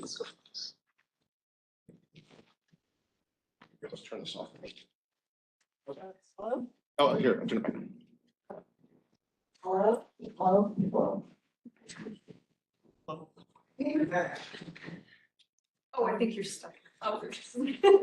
Hello? Hello? Yep. Okay, thank you. Sorry. It's a little harder than I anticipated. Thank you all for staying until the very last talk. I feel like this is the part of the flight where you're already landed, but thank you for being here. So hi, I am Lindsay. I am a very recently graduated PhD student from Caltech, where I worked in the exoplanet technology lab led by Professor Dimitri Bave. So today I was going to tell you about my PhD work on photonic lantern modeling, but first I think I actually have to back up a bit to give a bit more context and just say that the actual takeaway of my talk is we need smaller working angles in the infrared than we do in the visible when talking about optical engineering units. So you've seen this a lot this week, what spectra across all these wavelengths. I'm going to be focusing on the near infrared part. There was a study that was done that showed that basically if you have a long wavelength cutoff of at least 1.7 microns, you're able to narrow the constraints on your atmospheric properties a lot better. So if you only cut off before that, then you don't have as great of a constraint on the atmospheric parameter that you care about. So we want something that reaches at least 1.7 microns on HWO. The difficult part is that because of the lambda over d scaling, the star looks a lot larger at these longer wavelengths. Therefore, the same planets are harder to reach in the infrared. I don't know if anyone's actually shown a distribution like this at this conference yet, but what I've basically plotted here is the tentative distribution of habitable zones for like the tentative target list. And so here in the visible wavelength light at 0.5 microns, you have this blue curve. And the inner working angle of a charge 6 is like somewhere around here. And so you can see that it falls outside of the inner working angle of a charge 6 chronograph. However, if you take these exact same targets and you look at them in 1.5 micron light, the location of those habitable zones are all piled up in this area. And this is just a scaling relation. I haven't done anything like controversial here. So yeah, it's between 0.5 lambda over d and like 2.5 lambda over d in infrared. So that's that distribution. This is the case for maybe targeting this parameter space and separation space in the infrared with a dedicated instrument. And by infrared nulling, here I mean generically some kind of instrument in a separate channel from the visible wavelength coronagraph. And it's designed to operate in the near IR up to 1.7 micron of wavelength. And you optimize the performance of this instrument for 0.5 to 2.5 lambda over d. Of the targets are. And this obviously depends on the telescope diameter. What I showed was for a 6.5 meter. So there are many potential ways to do this, and I just want to say I'm really excited by a lot of the technologies shown here, like the AstroPic mesh architecture, as well as there's like a Clint tricoupler architecture, and you might be able to do this with bulk optics as well. However, because I'm the one giving the talk, I'm going to do shameless plug for what I've worked on during my PhD, which is using photonic lanterns. And so Mona gave this great presentation earlier that talked about using photonic lantern. And so what it is it's a waveguide that converts single mode fibers to a multi-mode fiber. And we actually, as astronomers, put in light this way. I'm skipping over the optics or the physics of mode propagation for this. But we astronomers just put light in the multi-mode end and we get it converted to single mode fibers. So I'm gonna flip it around, we put light in the multi-mode end and we get these single mode fibers on the output. And what each of these single mode fibers corresponds to is some distribution of light on the input phase. And that light has an amplitude and a phase. Here, amplitude is encoded as the brightness and phase is encoded as color. And I'll continue to use this scheme throughout the talk. So what the photonic lantern does is it demultiplexes the light you put into all of these modes. And this is described by a matrix, where this matrix is the projection of the input light onto these modes. The musical analogy I like to use is that you're putting in a cord of light into your lantern, and what the lantern gives you is the volume of each of these nodes. So for nulling, I use something called a mode selective photonic lantern, which just has these nice symmetric and anti-symmetric patterns. And the reason that these symmetries and anti-symmetries are useful for nulling is actually quite simple to explain, because when you have a star that's centered on the lantern, it's a perfectly symmetric PSF, and you overlap that with a perfectly anti-symmetric mode, which gives you a perfectly anti-symmetric integrand. And thus the two lobes cancel out and it integrates to zero. You've destructively interfered all of your starlight. However, your planet is offset from this axis of symmetry. And so now your integrand isn't perfectly anti-symmetric anymore. And you get some planet coupling. And you can use the light of the planet that couples in spectroscopically disperse it and measure the spectrum that way. If you calculate the coupling of point sources across the sky in a grid, say from 3 lambda over d, or well, this is a 6 lambda over d window, what you find is that for these 4 ports over here of the lantern, it's dark in the center, which means that the star in the center will not couple into these ports. Meanwhile, your planet, which is off axis, depending on where it is in the sky, it'll couple into some combination of that. And just as a reminder of the spatial scales we're looking at, this is the diffraction limit of your telescope. And the second circle is the inner working angle of a charge 6 vortex. So we're really working in the regime that conventional chronographs don't work in. There's some additional perks, like there's an intrinsic robustness to wavefront error, high planet throughput, and you also get the ability to partially localize the planet and potentially even distinguish between face-on disks and point source-like planets. So you get some spatial information. I'll point you to the paper for more theoretical details. And in the interest of time, I'm putting all the lab results on one slide. So this is the very first prototype we got, thanks to collaborators at the University of Sydney and Central Florida. This device works at 1.55 microns. It was optimized there. And the first laboratory tests without wavefront control gave us a stellar suppression ratio or stellar suppression of about 10 to the minus 3 with various planet throughputs depending on the port. And then, we have this TM on our little test bed. So with some dark zone generation, we can push out to 10 to the minus 5. This is actually test bed stability limited, but not by much. Simulations show that even with a no test bed stability, you can only push it a little bit further. And that's due to lantern manufacturing imperfections. So it was also tested on Sky thanks to the SkyXio team who let me go and put it on a Subaru telescope. The ratio there is about 10 to the minus 1, and that's atmosphere limited, obviously. So we can ignore that because we won't have an atmosphere in space. So what we care about here is the 10 to the minus 5 right here. So what are the hurdles for getting from this 10 to the minus 5 to, say, 10 to the minus 9? Well, the main issue is this cross-coupling. There's an interaction of the modes within the waveguide that degrades the symmetry. And here are the actual measured modes of the lantern, and you can see that there's like lumps and stuff. And so the imperfect symmetry leads to a degraded null. You can sort of address this with wavefront control, which is what I did, but you can see that you took a hit to planet throughput. The polarized differences in cross-coupling would be really, really annoying to deal with.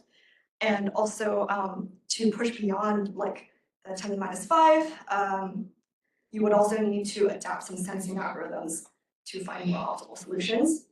So overall, reducing the cross-coupling in the manufacturing step is still key.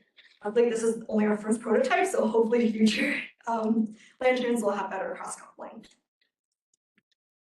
Some expected advantages of the lantern design in general are that it's simple because you only need a single focal plane. It's also relatively stable because it's just a chunk of glass.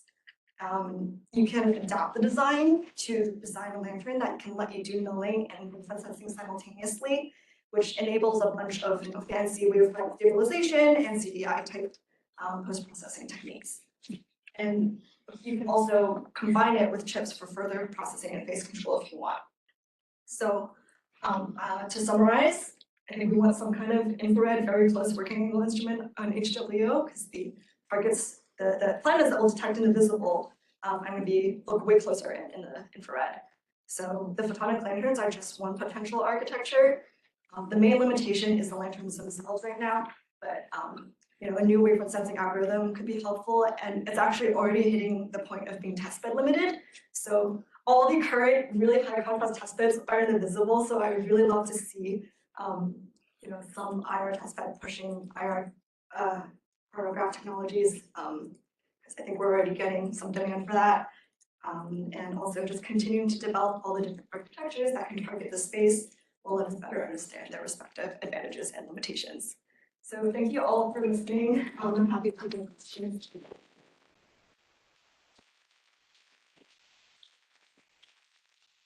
That's a problem. Definitely a call for better IR test beds. Yeah, they're all visible right now. Thanks, Yunzi. This was really nice to see. Since you mentioned the need for IR testbeds, and we happen to have one in Nice, that is not fully adapted for these things. My question is, what would you need in order to take what you have already done and start testing it on an infrared testbed that has the appropriate planes for doing chronography in photonic lanterns? So for the photonic lantern, like I said, you just need one focal plane, but you kind of need a little bit of space around the focal plane to put a fiber injection unit. So basically something that'll let you translate the location of the lantern in X, Y, and Z. So just a focal plane with a little bit of space to maneuver. And there are, if you want to consider like joint visible chronograph and IR configurations, you could potentially use like the reflected light, or some way of splitting the visible and infrared light. But it could use like the same DMs, for example, as what you already have on your visible testbed. Thank you. So you showed the the ideal nulling rejection from the circular mode. I wonder, is there a connection between the circular aperture geometry in your telescope and the circular radial mode design in the lantern? Yeah, so luckily the symmetry works so some of the ports are two-way, it's like anti-symmetric, and some of them have like a four-way like clover leaf. And so the geometry of your pupil will have an impact on that. So if you have a hexagonal pupil, the two-way symmetries will still work if you clock it appropriately. The four-way, I think you'd have to be a little bit more about to make sure all the indices of symmetry are aligned. However, yeah, I think I'll just stop there. Yeah, you have to be a little careful with how the axes of symmetry are aligned for in a theoretically perfect case. Great. And then a quick second question: Does the use of the lantern impose any constraints on instrument operating temperature from DNDT, index of refraction stability, for example? That's a great question. I don't think these lanterns have been tested at, say, high contrast, or dedicated thermal, precise thermal control. And so that's definitely something that we need to be investigated. Is at least from my experience with all of my lab tests, it has never been the lantern itself being unstable. Pretty much I left it alone in the Caltech lab for months on end, and the modes would still look the same, right? So at least at the 10 to the minus 3 level, you don't see anything over a really, really long time. But definitely at if you had a lantern that working at the 10 to minus 9, I think you really have to measure the mode shapes with respect to temperature and things like that. Thank you. Any final questions?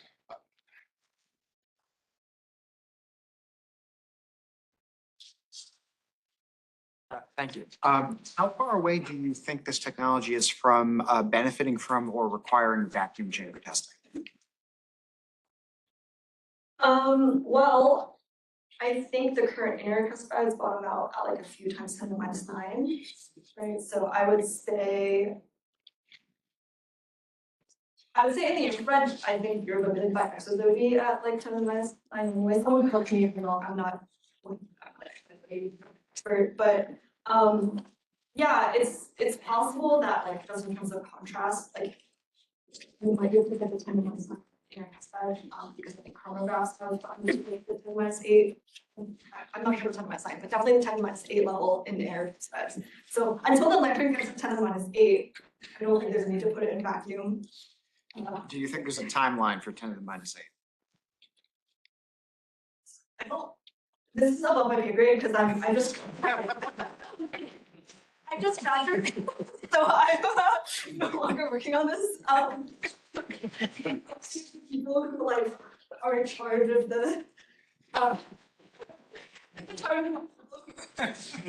who like are gonna hire new people to work on this to decide, you know? Talk to the people in charge Yeah. of who hired the people.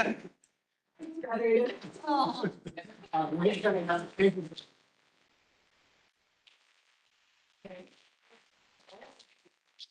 Fantastic stuff, and thank you all so much for staying to the very end. Don't forget the things that you learned today. This conference, all series, figuring out how to make this observatory successful. So thank you all very much. Have a great evening. Have a great trip. And we will all be in touch with each other. Thank you.